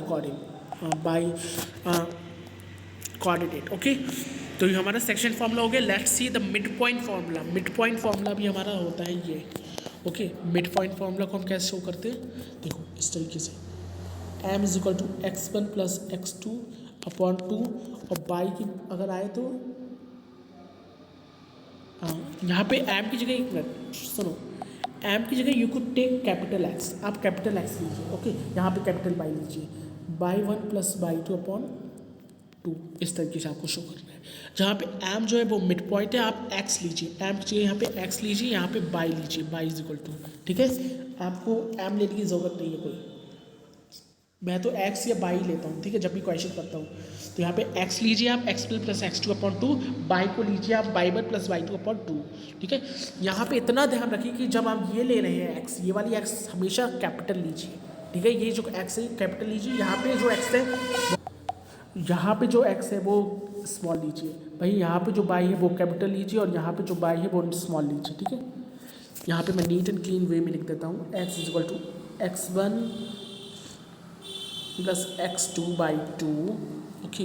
वही कॉमा लगाएंगे, y is equal to y one plus y two y two, that's it, you are done with it, okay. आपका mid point formula भी complete हो गया, ठीक है। जहाँ पे एम हमारा मिड पॉइंट है, x one plus x two हमारे क्या है, कोऑर्डिनेट्स हैं, और y one plus y to भी हमारे बाई कोऑर्डिनेट्स हैं, ठीक है। समझ आ गई बात। अब डिस्टेंस फॉर्मूला लिख लेते हैं, distance between the two points. तो हम कैसे करेंगे, x one by one, okay. Distance between क्या होगा, x one by one and x two by to के बीच में अगर डिस्टेंस है तो कौन सा फॉर्म लगाएंगे, तो ये वाला फॉर्म लगता है, okay. D is equal to under root X one minus X two का whole square plus Y one minus Y two का होल स्क्वायर, अंडर रूट में, ठीक है। फर्दर हम इसे जब सॉल्व करेंगे, ओके, वैल्यूज पुट करते जाएंगे और आपका आंसर आ जाएगा। आप अंडर रूट से इसे बाहर निकाल के स्क्वायर में कर दीजिएगा, ठीक है। That see the coordinate of centroid. अब सेंट्रोइड का देख लेते हैं, ट्राइंगल के सेंट्रोइड का देख लेते। Suppose this is a triangle, तो बीच में इसका क्या होता है, सेंट्रोइड होता है, आप सबको पता है। ट्राइंगल के बीच में क्या होता है, सेंट्रोइड इसके बीच में ही तो होता है। ये हो गए हमारे coordinates, x one by one, x two by to, x three by three, ये हमारे कोऑर्डिनेट्स हो गए। यहाँ पे कुछ वैल्यूज लिखी जाएंगी क्वेश्चंस में, एक्स वन की वैल्यू कुछ और होगी, बाई वन की वैल्यू कुछ और होगी, एक्स टू की वैल्यू कुछ और होगी, बाई टू की वैल्यू कुछ और होगी, एक्स थ्री की वैल्यू कुछ और होगी, बाई थ्री की वैल्यू कुछ और होगी, okay. I am sorry today's traffic is too much, okay. तो क्या करना है आपको, तीनों की वैल्यू पुट कर देनी है। डिवाइड किससे करना है, देखो अभी तक दो कोऑर्डिनेट्स होते हैं तो हम किससे डिवाइड करते थे, टू से डिवाइड कर देते क्योंकि दो कोऑर्डिनेट्स हैं, समझ आई। अब यहाँ पे कितने कोऑर्डिनेट्स आ गए, since it is a right angle, this is a equilateral triangle, okay. तो हमारे तीन कोऑर्डिनेट्स आ गए, ए वन टू थ्री, तीन कोऑर्डिनेट्स आ गए, ठीक है। तो हम किससे डिवाइड करेंगे, थ्री से डिवाइड करेंगे। कैसे करेंगे, एक्स इज इक्वल टू, आप एक्स लीजिए, okay, x one plus x two plus x three by three, right. By is equal to y one plus y two plus y three by three, समझ आ रही बात। यही होते हैं आपके एक्स और बाई के centroid, coordinates of the centroid. Centroid का मतलब क्या होता है, मिडिल पॉइंट, बिल्कुल बीच का पॉइंट, एक किसी भी फिगर के बीच का पॉइंट। जैसे कि मैं अगर सर्कल के बीच का पॉइंट बनाऊँ तो वो सेंटर कहलाएगा, सेंटर कहलाएगा नहीं कहलाएगा। जैसे मैं स्क्वायर के बीच का पॉइंट बनाऊँ तो सेंटर कहलाएगा, समझ आ रही है। तो यही हमारा होता है सेंट्रोइड, ओके। तो कोऑर्डिनेट्स हमारे सेंट्रोइड के क्या होंगे, ट्राइंगल के x one plus x two plus x three upon three, y के हमारे क्या होंगे, y one plus y two upon y one plus y two plus y three upon three, ठीक है। I hope this thing is clear to you. Next see the slope. अब हम gradient देखने वाले हैं स्लोप को। स्लोप क्या होता है, ग्रेडियंट, ढलान, है ना। स्लोप क्या होता है, सपोज ट्राइंगल के स्लोप को देखें तो this is slope, this is slope, है ना, दिस इज स्लोप। तो स्लोप क्या होता है, एक स्ट्रेट लाइन का, स्ट्रेट लाइन का स्लोप होता है गाइस।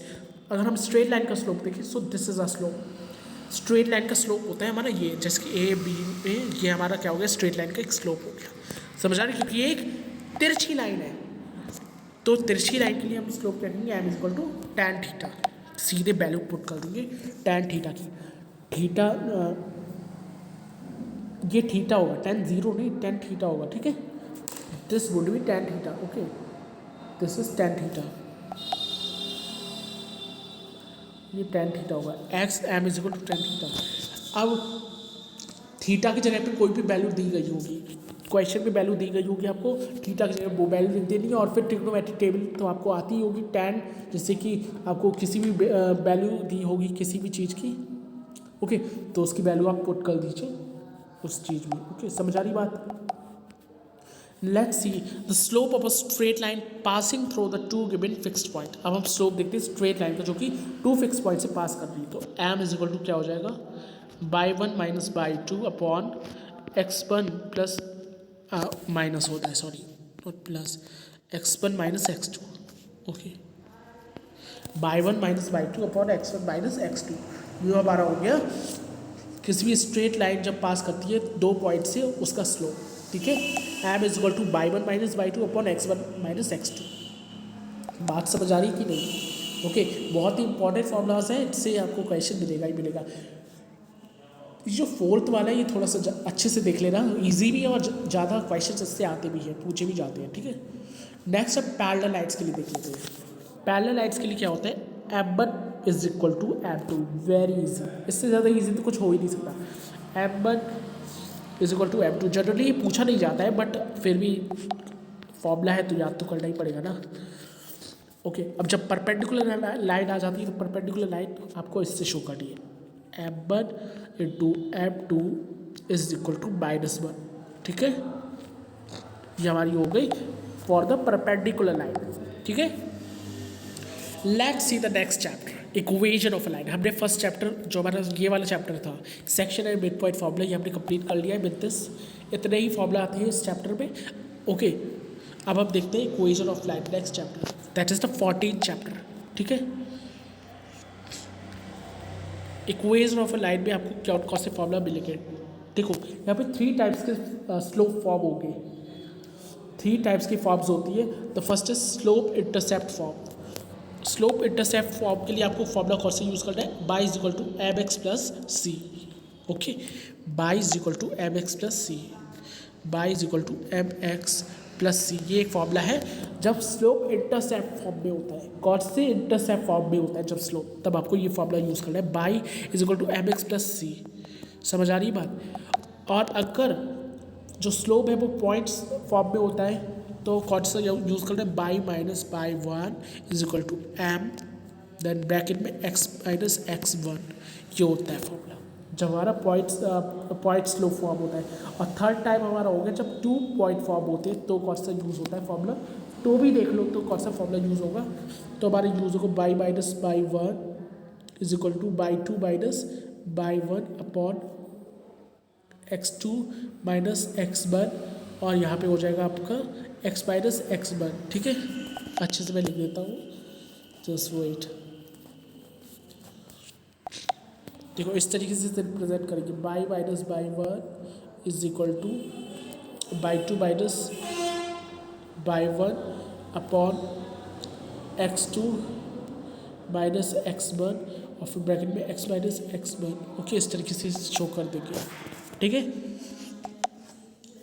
सो ये हो गई हमारी इक्वेशन ऑफ लाइन के 3 टाइप्स के स्लोप्स। इंटरसेप्ट स्लोप पे हमारे y is to M X plus C हो जाता है, टाइप 2 स्लोप फॉर्म हो जाता है। जो पॉइंट स्लोप होता है उसे हमारा by minus y one is equal to by bracket में x माइनस एक्स वन हो जाएगा हमारा, और टाइप 3 हमारा हो जाएगा by minus y one is equal to by to minus y one upon x2 minus x one और bracket में x माइनस एक्स वन, ठीक है। ये हमारा हो जाएगा इक्वेशन ऑफ अ लाइन का, ठीक है। Let's comes to the next alternative method. अब हम देखने वाले alternative method equation of line को करने के लिए।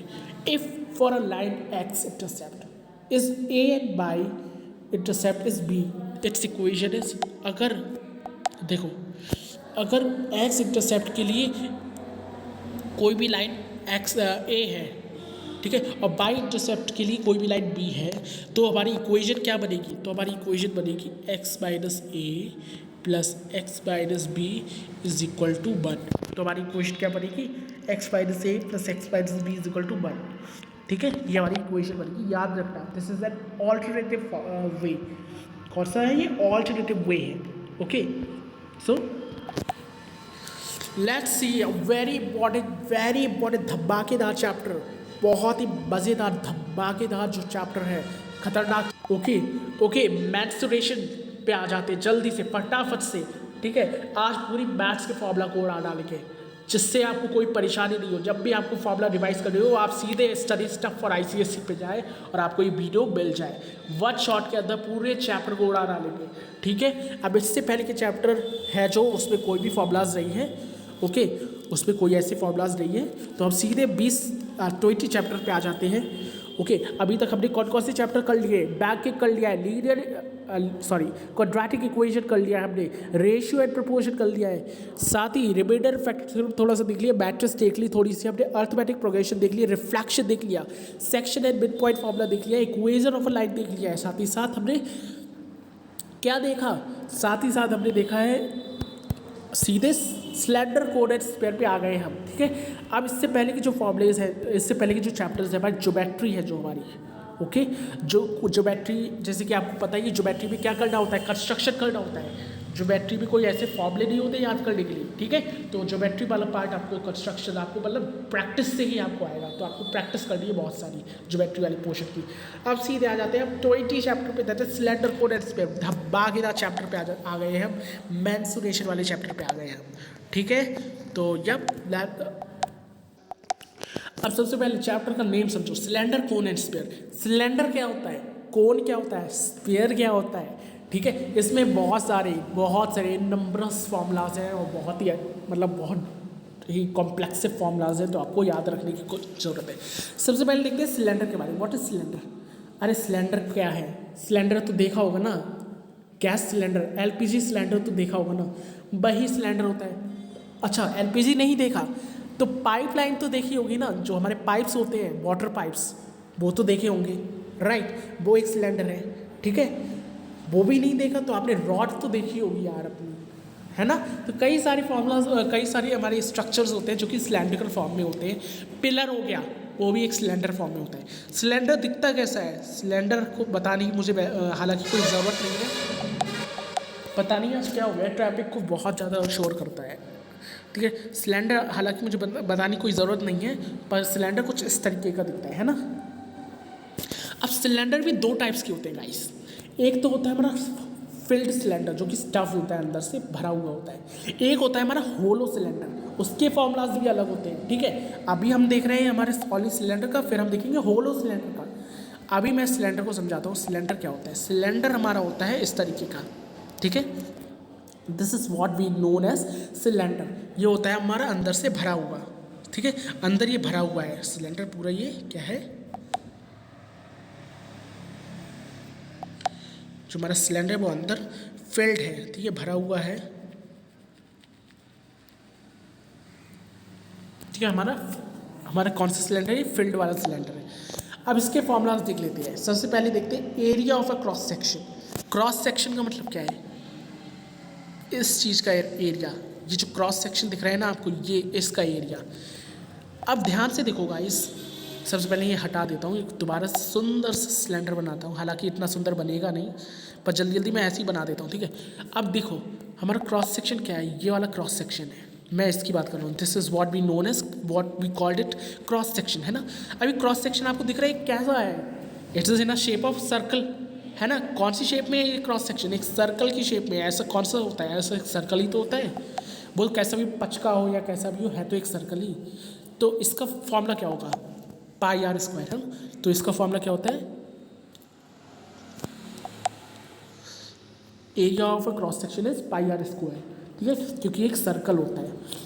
अब सर्कमफेरेंस ऑफ सिलेंडर, सिलेंडर की सर्कमफेरेंस, सर्कमफेरेंस मतलब हम सर्कमफेरेंस मतलब क्या देखेंगे, इसी की तो सर्कमफेरेंस देखेंगे, यही तो सर्कमफेरेंस है, इसी की तो सर्कमफेरेंस देखेंगे। और किसकी, देखो सर्कमफेरेंस किसकी देखी जाती है, सर्कल की देखी जाती है, तो सर्कल की सर्कमफेरेंस देखेंगे। तो सर्कमफेरेंस क्या होगी, 2 पाई आर, जो कि एक सर्कल की होती है, राइट।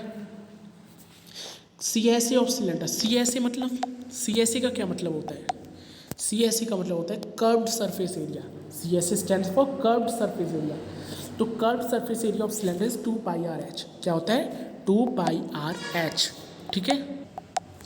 वहीं हम बात करें टी एस ए की, सी एस ए क्या हो गया, कर्व्ड सरफेस एरिया, ठीक है। टी एस ए मतलब टोटल सरफेस एरिया। तो टोटल सरफेस एरिया क्या होगा, 2 pi R H plus are, ये हमारा फॉर्मूला हो जाता है 2 pi R H plus are. अब इन दोनों में मतलब समझो पहले, कर्व्ड सरफेस एरिया और टोटल सरफेस एरिया क्या होता है। दोबारा मुझे एक सिलेंडर बनाना पड़ेगा, बकवास था सिलेंडर, पर आप थोड़ा समझ जाइए, ओके, क्योंकि मेरी जो ड्राइंग वो I am not having a very like prominent drawing, right. So अब हम देखते हैं कर्व्ड सरफेस एरिया क्या होता है और टोटल सरफेस एरिया क्या होता है। कर्व्ड सरफेस एरिया क्या समझ आ रहा है, पहले ये समझो। कर्व्ड सरफेस एरिया क्या होता है, कर्व्ड मानी कोई चीज़ कर्व्ड है, तो ये जो पार्ट होता है ये होता है हमारा कर्व्ड सरफेस एरिया। अगर हम कर्व्ड सरफेस एरिया की बात कर रहे हैं गाइस, सिलेंडर की कर्व्ड सरफेस एरिया की बात कर रहे हैं, तो हम सिर्फ इन दोनों चीज़ों को ही देखेंगे। समझ आ रहा है, सिर्फ हम इन दोनों चीज़ों को ही देखेंगे अगर हम कर्व्ड सरफेस एरिया की बात करें, क्योंकि हमें कर्व्ड सरफेस एरिया दिखना है ना। सी ऐसे मतलब कर्व्ड सरफेस एरिया, हमें कर्व्ड सरफेस एरिया दिखना है। सो 2πr(h) क्या फॉर्मूला होता है इसका, 2πr(h). कर्व्ड सरफेस एरिया का फॉर्मूला होता है हमारा 2πr(h), ठीक है। वही टोटल सरफेस एरिया का क्या मतलब होता है, टोटल सरफेस एरिया का मतलब होता है जब हम इन दोनों साइड्स को भी अगर हम मैच कर दें, इसके साथ हम इन दोनों को भी अगर साथ में ले लें तो हमारा हो जाएगा टोटल सरफेस एरिया, जो कि होता है 2πr(h+r). क्या होता है, 2πr(h+r). बात समझ आई। अब वॉल्यूम ऑफ सिलेंडर क्या होता है, वॉल्यूम मतलब कैपेसिटी, कितनी भरने की कैपेसिटी है, कितनी चीज़ भरने की कैपेसिटी है, तो वो हमारा होता है πr²h। समझ आई बात, वो हमारा होता है πr²। Okay, so area of cross section क्या होगा, πr², सर्कमफेरेंस क्या होगा 2πr, ये तो हमें पता है। CSA क्या होगा सिलेंडर का, 2πr(h). CSA मतलब कर्व सरफेस एरिया। TSA क्या होगा, total surface area, 2πr(h+r). Volume क्या होगा, πr²h। I hope this is clear to you. जल्दी से आ गए हम होलो सिलेंडर पे। अब होलो सिलेंडर क्या होता है, जल्दी से समझते हैं होलो सिलेंडर को। देखो अभी तक हमने देखा था फिल्ड सिलेंडर, अब हम देखेंगे होलो सिलेंडर। होलो सिलेंडर मतलब जब ये बिल्कुल खाली हो, बिल्कुल ये क्या हो, खोखला हो, इसके अंदर कोई भी चीज़ नहीं हो, जब ये बिल्कुल खोखला हो, ठीक है, तब हम बोलेंगे इसे hollow cylinder. This is what we known as, what we called it, hollow cylinder. Okay, ये हमारा क्या होता है, होलो सिलेंडर। समझ आई। अब होलो सिलेंडर का हम देख लेते हैं जल्दी से। एरिया क्या होता है होलो सिलेंडर का, πr²1/r²2। समझ आई। एरिया क्या होगा होलो सिलेंडर का और क्रॉस सेक्शन का एरिया क्या होगा, देखो ये होगा, हम इसे ऐसे शो करेंगे, πr²/r²। समझ आई। कलर विजिबल है, नहीं होगा, एक मिनट। पाई R²/r², मतलब कैपिटल R², जो कि हमारा इंटरनल एरिया है, उसके जो हमारा एक्सटर्नल एरिया है, जैसे कि हमारा सपोज हमने होलो सिलेंडर बनाया,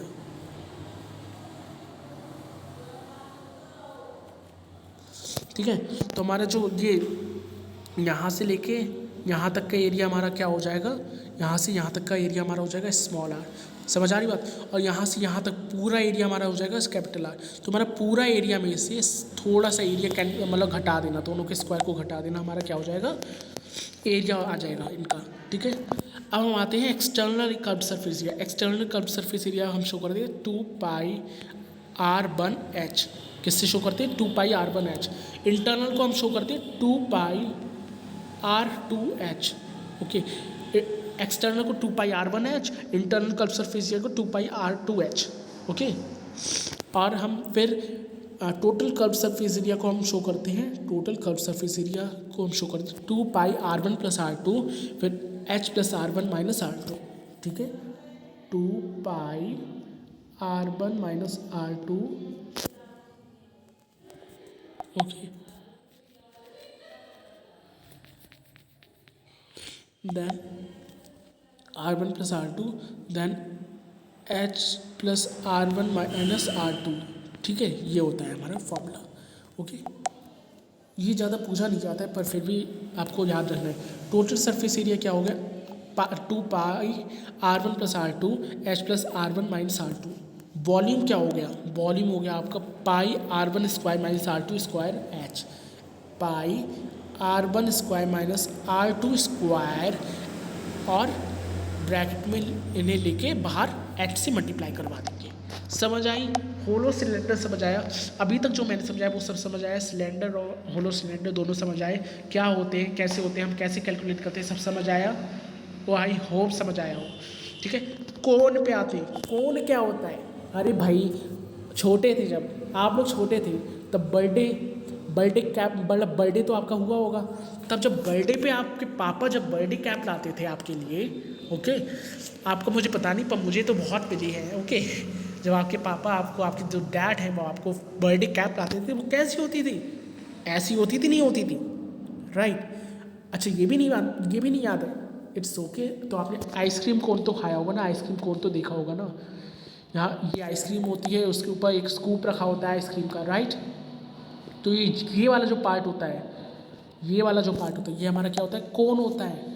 ठीक है, कोन, समोसा, समोसा देखा है? कोन होता है, वो फिल्ड कोन होता है पर, ठीक। तो आई होप एक अच्छा सा कोन बनाता हूँ मैं, ओके, इस तरीके से, ओके, दिस इज योर कोन। अब कोन के बहुत ही इजी से फॉर्मूलाज है, जैसे कि कर्व सरफेस एरिया होता है हमारा पाई आर एल। कोन का जो कर्व सरफेस एरिया होता है वो पाई आर एल होता है, टोटल सरफेस एरिया होता है वो pi R L plus R होता है। क्या होता है? Pi R L plus R. Volume हमारा होता है 1/3 pi are square H. Okay, this is our volume.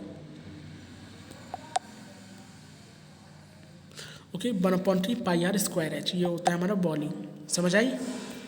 तो curve surface area pi R L, total surface area pi R L plus R, volume होता है 1/3 पाई आर स्क्वायर एच। समझ आई?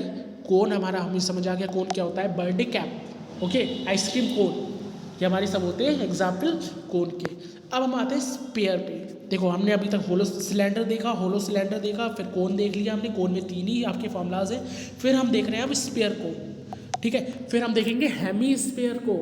अब spare क्या होता है?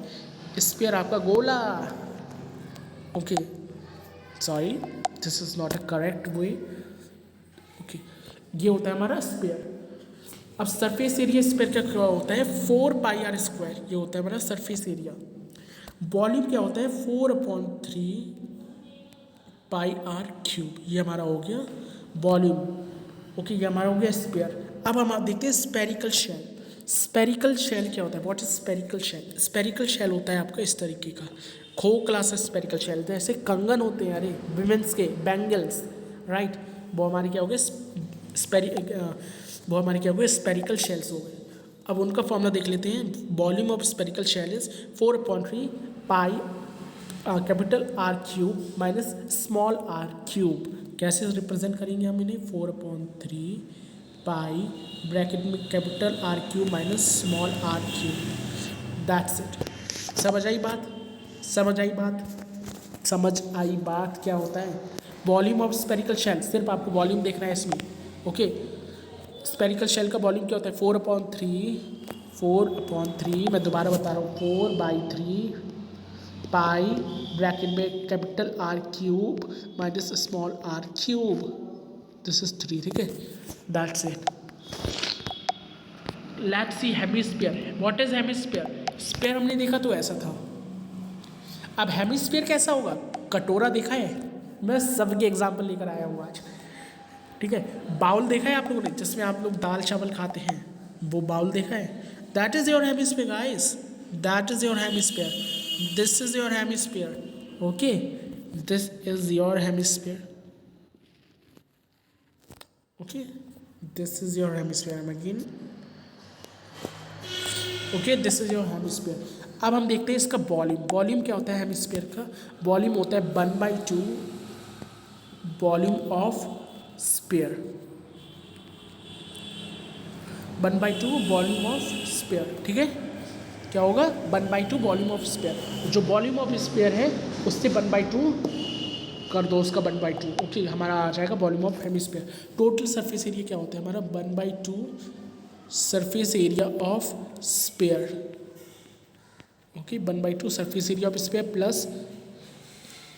Plus pi are square. समझ आई बात? 1/2 surface area of sphere plus pi are square, ये हमारा हो गया total surface area, okay, let's see. तो I hope hemisphere is clear to you. Volume of hemisphere 1/2 volume of sphere, और हमारा टोटल सरफेस एरिया होगा 1/2 surface area of sphere plus pi are square, है ना. अब आते हैं हम सबसे इम्पॉर्टेंट चैप्टर पे. अब सबसे इम्पॉर्टेंट चैप्टर आप कर ही पढ़े हो सर, सभी इम्पॉर्टेंट है ना. चैप्टर्स तो सारे इम्पॉर्टेंट हैं, तो ये चैप्टर भी इम्पॉर्टेंट है. 21 chapter that is trigonometrical identities. अब इस चैप्टर को हल्के में तो बिल्कुल मत लेना कि अरे जैसे 9th में था वैसे ही 10th में होगा. नहीं, बिल्कुल नहीं. 10th में बहुत एडवांस्ड चैप्टर है ये ट्रिग्नोमेट्री आइडेंटिटीज़. आप रेशियो नहीं पढ़ेंगे, बट आप ये रेसिप्रोकल रेशियोज तो ज़रूर पढ़ने वाले हैं. इनसे क्वेश्चन 100% बनता है. और सबसे इंपॉर्टेंट तो ये आइडेंटिटीज़ है. अगर ये नहीं की तो क्या किया, अगर ये नहीं किया तो क्या किया, कुछ नहीं किया. इस चैप्टर में कुछ नहीं किया अगर ये नहीं की. सबसे इंपॉर्टेंट, मोस्ट इम्पॉर्टेंट, हर साल एक क्वेश्चन आता है इन आइडेंटिटीज़ से. Very important, very important. हर साल बोर्ड में एक क्वेश्चन पूछा जाता है इन आइडेंटिटी से. आप एक पल के लिए ये मत कीजिए, रेशियो मत कीजिए. आप एक पल के लिए ओके, आप एक पल के लिए ये कर लीजिए, ये इंपॉर्टेंट है. ठीक है, आप रेशियो को मत कीजिए एक पल के लिए, आप रेसिप्रोकल रेशियो कर लीजिए. आप ये तो कर ही लीजिए, ये तो बिल्कुल जुबान पे लिख लीजिए. Okay, right it on your tongue, right. जल्दी से देखते हैं हम ट्रिग्नोमेट्री को. अब क्योंकि हम ट्रिग्नोमेट्री को स्टार्ट कर रहे हैं पहली बार, है ना, तो सबसे पहले से स्टार्ट करते हैं. जो आपने 9th में पढ़ा वहीं से स्टार्ट करते हैं. ठीक है, 9th में ये तो पढ़ा हुआ होगा ना, है ना. This is, I hope this is done by you. Okay, आपने पढ़ा होगा 9th में कि साइन क्या होता है, P/H. ओके, साइन क्या होता है हमारा, P/H. कॉस क्या होता है हमारा, B/H. अब ये जो P है, B है, H है क्या, P/H क्या है. सबसे पहले आपको मैं दिखाता हूँ एक राइट एंगल ट्राइंगल. देखो, suppose this is a right angle triangle. Supposed to be this is a right angle triangle ABC. Okay, this is hypotenuse, this is base, this is perpendicular, है ना. This is hypotenuse, just wait.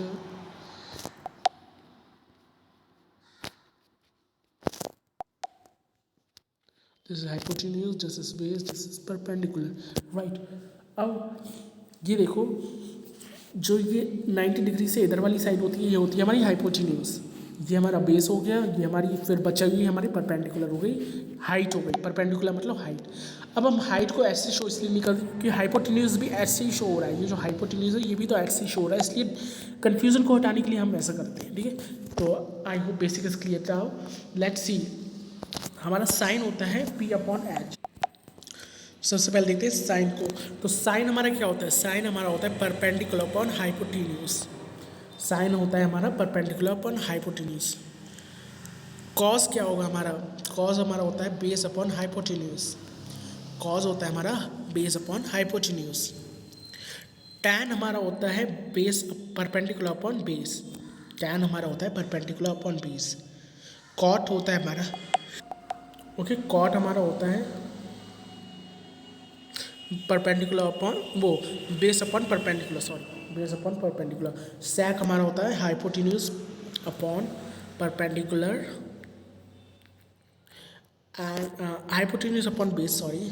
और cos cosec होता है हमारा hypotenuse upon perpendicular. Okay, तो ये तो hot खिचपिच हो गई. अब मैं बता रहा हूँ अच्छे से. Sine is equal to base perpendicular upon hypotenuse.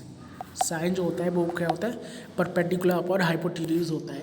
ठीक है, कॉज होता है हमारा base upon hypotenuse. Okay, tan होता है हमारा perpendicular upon base. What is tan, perpendicular upon base. Cot होता है हमारा base upon perpendicular. What is cot, base upon perpendicular. वही सेक की बात करें तो sec is hypotenuse upon perpendicular. What is sec, hypotenuse upon perpendicular. Cosec होता है हमारा हाइपोटेन्यूज अपॉन परपेंडिकुलर. क्योंकि sec is hypotenuse upon base और कोसेक होता है हमारा hypotenuse upon perpendicular. Isn't it. अच्छा गाइस, जिससे ये भी याद नहीं होता है ना साइन क्या होता है, कॉस क्या होता है, टैन क्या होता है, पी, जैसे कि मैंने अभी बताया साइन हमारा पी अपॉन एच होता है, कॉस हमारा बी अपॉन एच होता है। इससे ये भी याद नहीं होता है। Don't worry, I am having a solution for that as well. Okay, आपको एक चीज़ याद करनी है, आपने याद करी भी होगी, जिसने नहीं करी इट्स ओके, मैं बता देता हूँ। आपने एक चीज़ याद करनी है। ओके, इसी पेन से लिख देता हूँ, पी एच एच बी। समझ आई मैंने क्या लिखा? काफ़ी को समझ आ गई होगी, काफ़ी लोगों को समझ आ गई होगी, काफ़ी को अभी नहीं आई होगी, है ना। कुछ लोग इसे बोलते हैं पंडित बद्री प्रसाद हर हर बोले। ओके, पंडित बद्री प्रसाद हर हर बोले। अब इससे आप इस रेशियो को कैसे कर सकते हैं, इस पूरे सिस्टम से आप रेशियो को कैसे फाइंड कर सकते हैं, मैं बताता हूँ। चिंता मत करो, आई एम टेलिंग यू। सबसे पहले देखो आप ऐसे P अपॉन एच, ये देखो P अपॉन एच क्या होता है। P अपॉन एच क्या होता है guys? Tell me what is P upon H? P upon h हमारा होता है साइन, तो ये हमारा साइन की वैल्यू आ गई। साइन की वैल्यू हमारी क्या आ गई? P upon H. ठीक है, साइन की वैल्यू क्या आ गई हमारी? P upon H. P upon H आ गई हमारी साइन की वैल्यू। वहीं बात करें B अपॉन एच की, किसकी बात करें? B अपॉन एच की। बी अपॉन एच की बात करें तो बी अपॉन एच क्या होता है? जल्दी बताओ, what is b upon h? What is b upon h? That is cos, right. ये क्या होता है हमारा? कॉस होता है। ठीक है, और अगर हम बात करें पी अपॉन बी की, पी अपॉन बी की, तो वो क्या होता है? Tell me what is that? P upon b क्या होता है? पी अपॉन बी क्या होता है? Tan, right. ये तो हो गया हमारा sine cos tan. P upon b sine, p upon h cos, p upon b tan. ठीक है, ये तो हमने सीधा सीधा चले, मतलब कैसे चले, यहाँ से यहाँ तक, p upon b, p upon h, b upon b, p upon b. Okay, इस तरीके से चले। अब हम चलते हैं उल्टा। अब हम चलते हैं उल्टा। उल्टा कैसे? उल्टा कैसे चलेंगे? ऐसे। एच अपॉन बी क्या होता है? Tell me the answer, what is h upon b? Cosec. ठीक है, क्या होता है? कोसैक। एच अपॉन बी हमारा होता है cosec. Okay, h upon p हमारा क्या होता है? कोसैक। एच अपॉन पी, ऐसे चल रहे हैं ना। एच अपॉन बी क्या होता है? What is h upon b? Sec. H upon b क्या होता है? सैक। और हमारा बी अपॉन एच क्या हो गया? बी अपॉन एच हो गया हमारा कॉट। तो ऐसा समझ आ रहा है? Sine cos tan cosec sec cot. ठीक है, sine cos tan cot sec cosec, इस तरीके से आता है। Sine cos tan cot sec cosec. ठीक है, I hope this trick is clear to you. और इसी के साथ आपका रेशियो वाला पार्ट तो हो गया हुआ क्लियर, धमाका, एक ही बार में उठा दिया रेशियो वाले पार्ट को तो हमने। ठीक है, अब हम देखते हैं रेसिप्रोकल रिलेशन, जो कि आपके 10th क्लास में बहुत ही इंपॉर्टेंट रोल प्ले करते हैं। साइन ए हमारा होता है 1 अपॉन कोसैक ए। याद रखना, ये तो बिल्कुल सपने में ही मत भूल जाना। अगर सपने में कोई बोल दे ना कि साइन ए क्या होता है रेसिप्रोकल रेशियो में, एकदम बोलना 1 अपॉन कोसैक ए। ठीक है, तो sine A is equal to 1 upon cosec A, cause A is equal to 1 upon sec A. Cause ए होता है वो हमारा होता है 1 upon sec A, tan A होता है 1 upon cot A. Okay, cosec A होता है हमारा 1 अपॉन साइन ए। उल्टा चलने लगा, देखो, साइन ए, सैक ए हो गया 1 अपॉन कॉस ए। ओके, और कॉट हो गया 1 अपॉन टैन। ठीक है, तो sine A upon 1 upon cosec A, cos A 1 upon sec A, tan A 1 upon cot A, cosec A 1 upon sine A, sec A 1 upon cos A, cot A upon 1 upon cot A is equal to 1 upon tan A. ठीक है, ये हमारे हो गए कुछ reciprocal ratio. Okay, इन्हें अगर आप बार बार प्रैक्टिस करेंगे ना, देखो ये याद कैसे होंगे, ये याद होते हैं आपके बार बार प्रैक्टिस से। अगर जितने आप क्वेश्चंस प्रैक्टिस करेंगे उतने ही आपको जल्दी याद होंगे। ठीक है, तो sine is equal to 1 upon cosec के, cos A is equal to 1 upon sec के, tan A is equal to 1 upon cot A, cosec A is equal to 1 upon cot A, tan A is equal to 1 upon cot A, cosec A 1 upon sine A, sec A is equal to 1 upon cos A, और हमारा cot A is equal to 1 upon tan A. ठीक है, अब हम आ जाते हैं identities पे। ये कुछ 3 प्रकार की आइडेंटिटीज़ होती हैं जो कि एक एक 2-2 प्रकार की और आइडेंटिटीज़ को फॉर्म करती हैं। इनसे दो दो तरह की आइडेंटिटीज़ और फॉर्म हो जाती हैं, ठीक है। तो सबसे पहले हम देखते हैं sine square A plus cos square A is equal to 1, ठीक है। Sine square A plus cos square A is equal to 1, sine square A plus cos square A is equal to 1। याद रख लो, दिस इज एक्सट्रीमली इंपॉर्टेंट, ज़्यादातर question में यही use होगी। सबसे ईजी यही है, sine square A plus cos square A is equal to 1। अब इन्हीं से दो और बनती हैं, ठीक है। इस वाली से दो और बनती हैं। पहली हो गई हमारी sine square A, okay, sine square A पहली हमारी कौन सी हो गई, sine square A is equal to 1 minus cos square A, ठीक है। और एक हमारी बनती है इससे ही, एक हमारी इससे बनती है cos square A is equal to 1 minus sine square A. एक हमारी बनती है इससे ये cos square A is equal to 1 minus sine square A. ऐसी दूसरी हो गई हमारी, ऐसी हमारी दूसरी हो गई 1 plus tan square is equal to sec square. इससे एक प्रकार की बनती है, वो होती है sec square A minus tan square A is equal to 1। और एक और बनती है, उसे हम कहते हैं sec square A minus 1 is equal to tan square A, ठीक है। तो ये याद रखनी है। और थर्ड हमारी हो गई 1 plus cot square A is equal to cosec square A, जिसका एक और होता है हमारा, जिसका एक और फॉर्म होता है, जो कि जिसके दो फॉर्म और होते हैं, जो कि होता है cosec square A minus cot square A is equal to 1, cosec square A minus cot square A is equal to 1। और एक और हमारा इसमें बनता है, जो कि होता है कोसेक, यहीं लिख देता हूँ, ठीक है, cosec A minus 1, cosec A minus 1 is equal to cot square A. जैसे जैसे मैं लिखा है वैसे ध्यान देना, okay. This is extremely important, बहुत मैस हो गया, आई नो। देखो ये तो हमारी हो गई ए की, दूसरे कलर से लिख देता हूँ,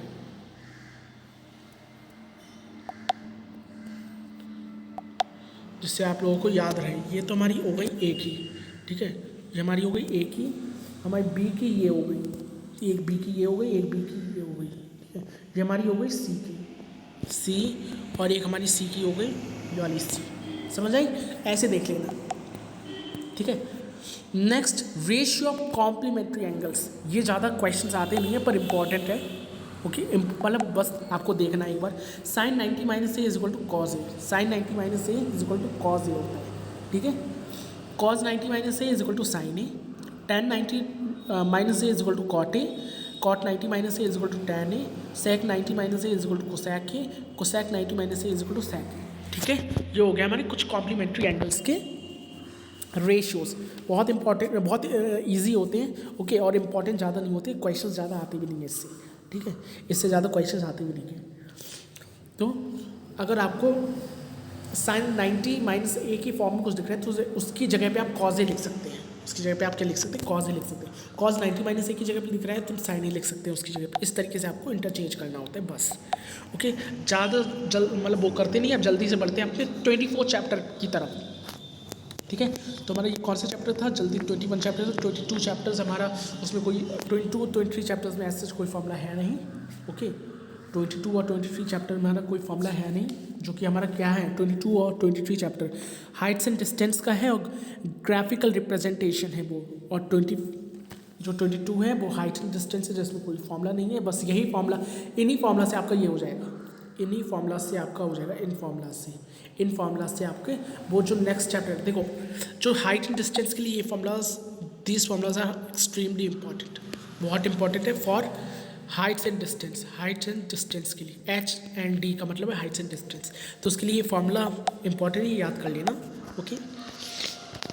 तो हाइट एंड डिस्टेंस के लिए वही फार्मूला इंपॉर्टेंट जो कि मैंने पहले ही करा दिया। और फिर है ग्राफिकल रिप्रेजेंटेशन, जिसमें ग्राफ्स बनाने होते हैं, ग्राफ्स को प्लॉट करना होता है, उसके लिए आपको कोई फॉर्मूला ऐसा ज़रूरी नहीं है, ठीक है। अब हम आते हैं 24 चैप्टर पे जल्दी से, mean, median and mode and quartiles में। बहुत ही इंपॉर्टेंट एंड इंटरेस्टिंग चैप्टर है, इजी पीजी चैप्टर है, 2 मिनट में हो जाएगा।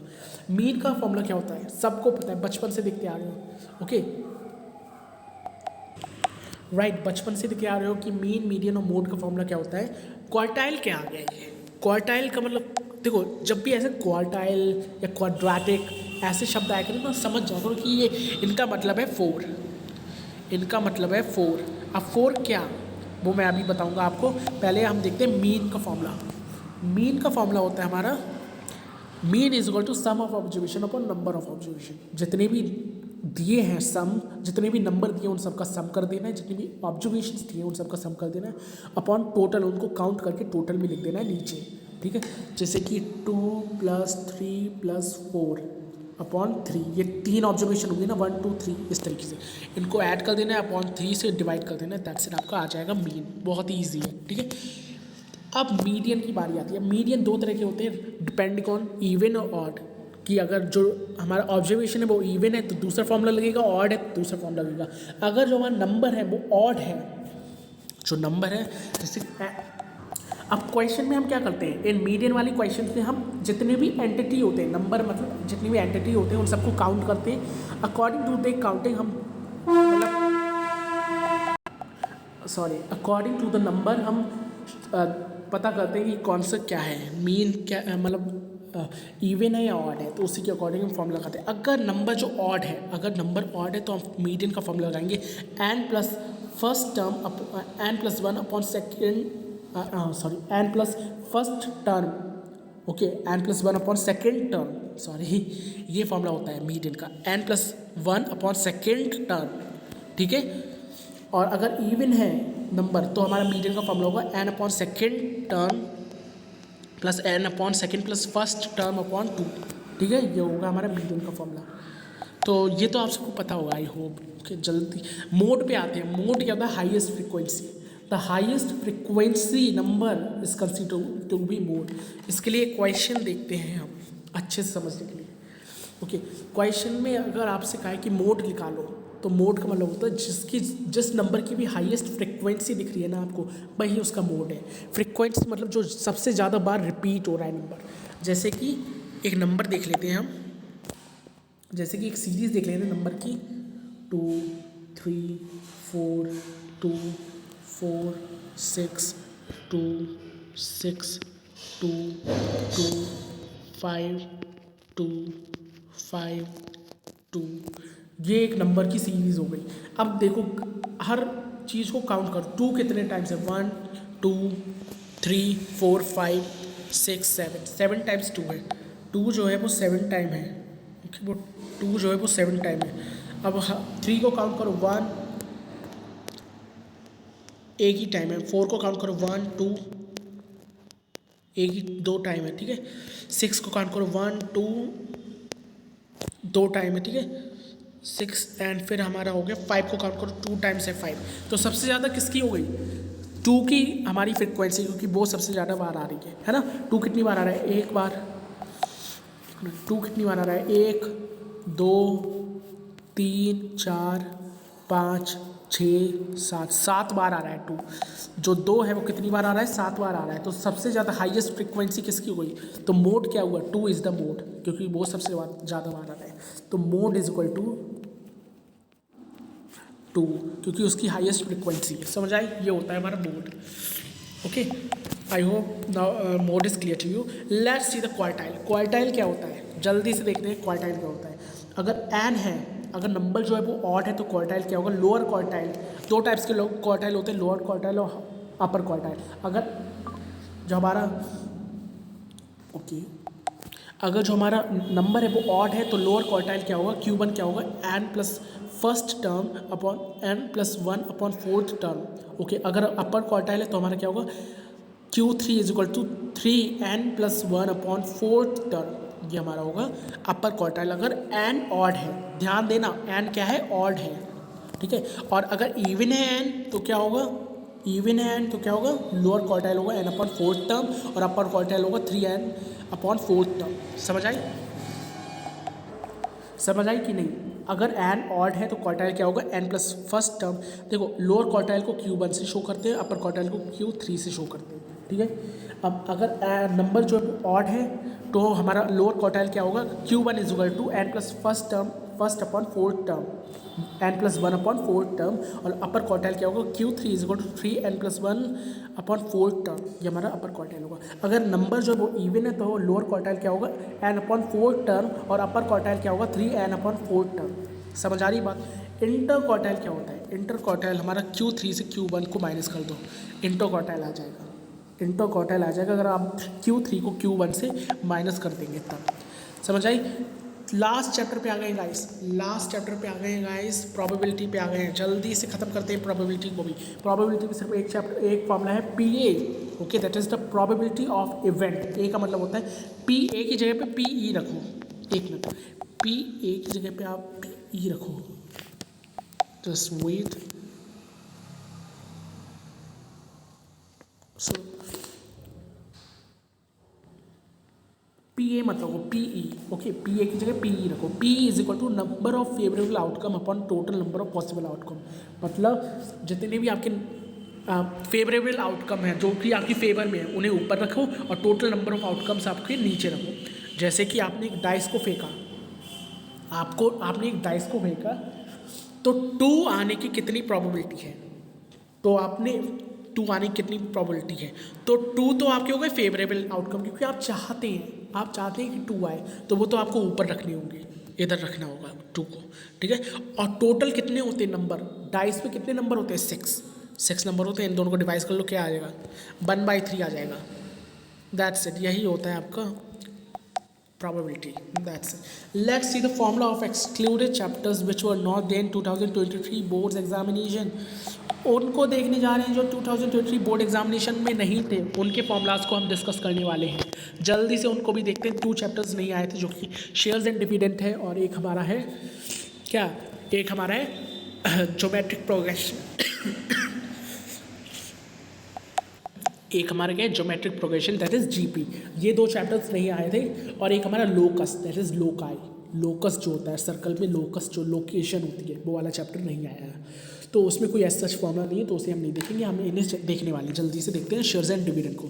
शेयर्स एंड डिविडेंड में फर्स्ट हमारा सम इन्वेस्टेड का फॉर्मूला होता है हमारा number of share brought multiply MB, that is market value of shares, okay.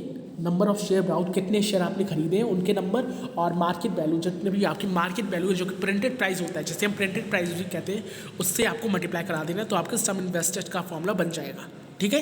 Next है नंबर ऑफ शेयर ब्राउट, कितने शेयर्स आपने खरीदे हैं उसके लिए, sum invested to buy the shares upon market value of 1 share, मतलब कितने आपने गुड्स खरीदे उसका सम, कितने आपने इन्वेस्ट किए उसका सम, डिवाइड में आपको 1 शेयर, मार्केट वैल्यू का 1 शेयर की आपने वैल्यू रखनी है, तो फिर आपका नंबर ऑफ शेयर आ जाएगा, ओके। साथ ही total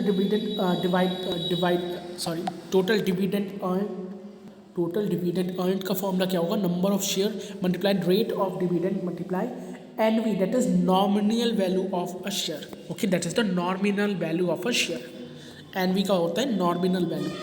next is return percent is equal to income upon invest multiply 100%, income upon invest upon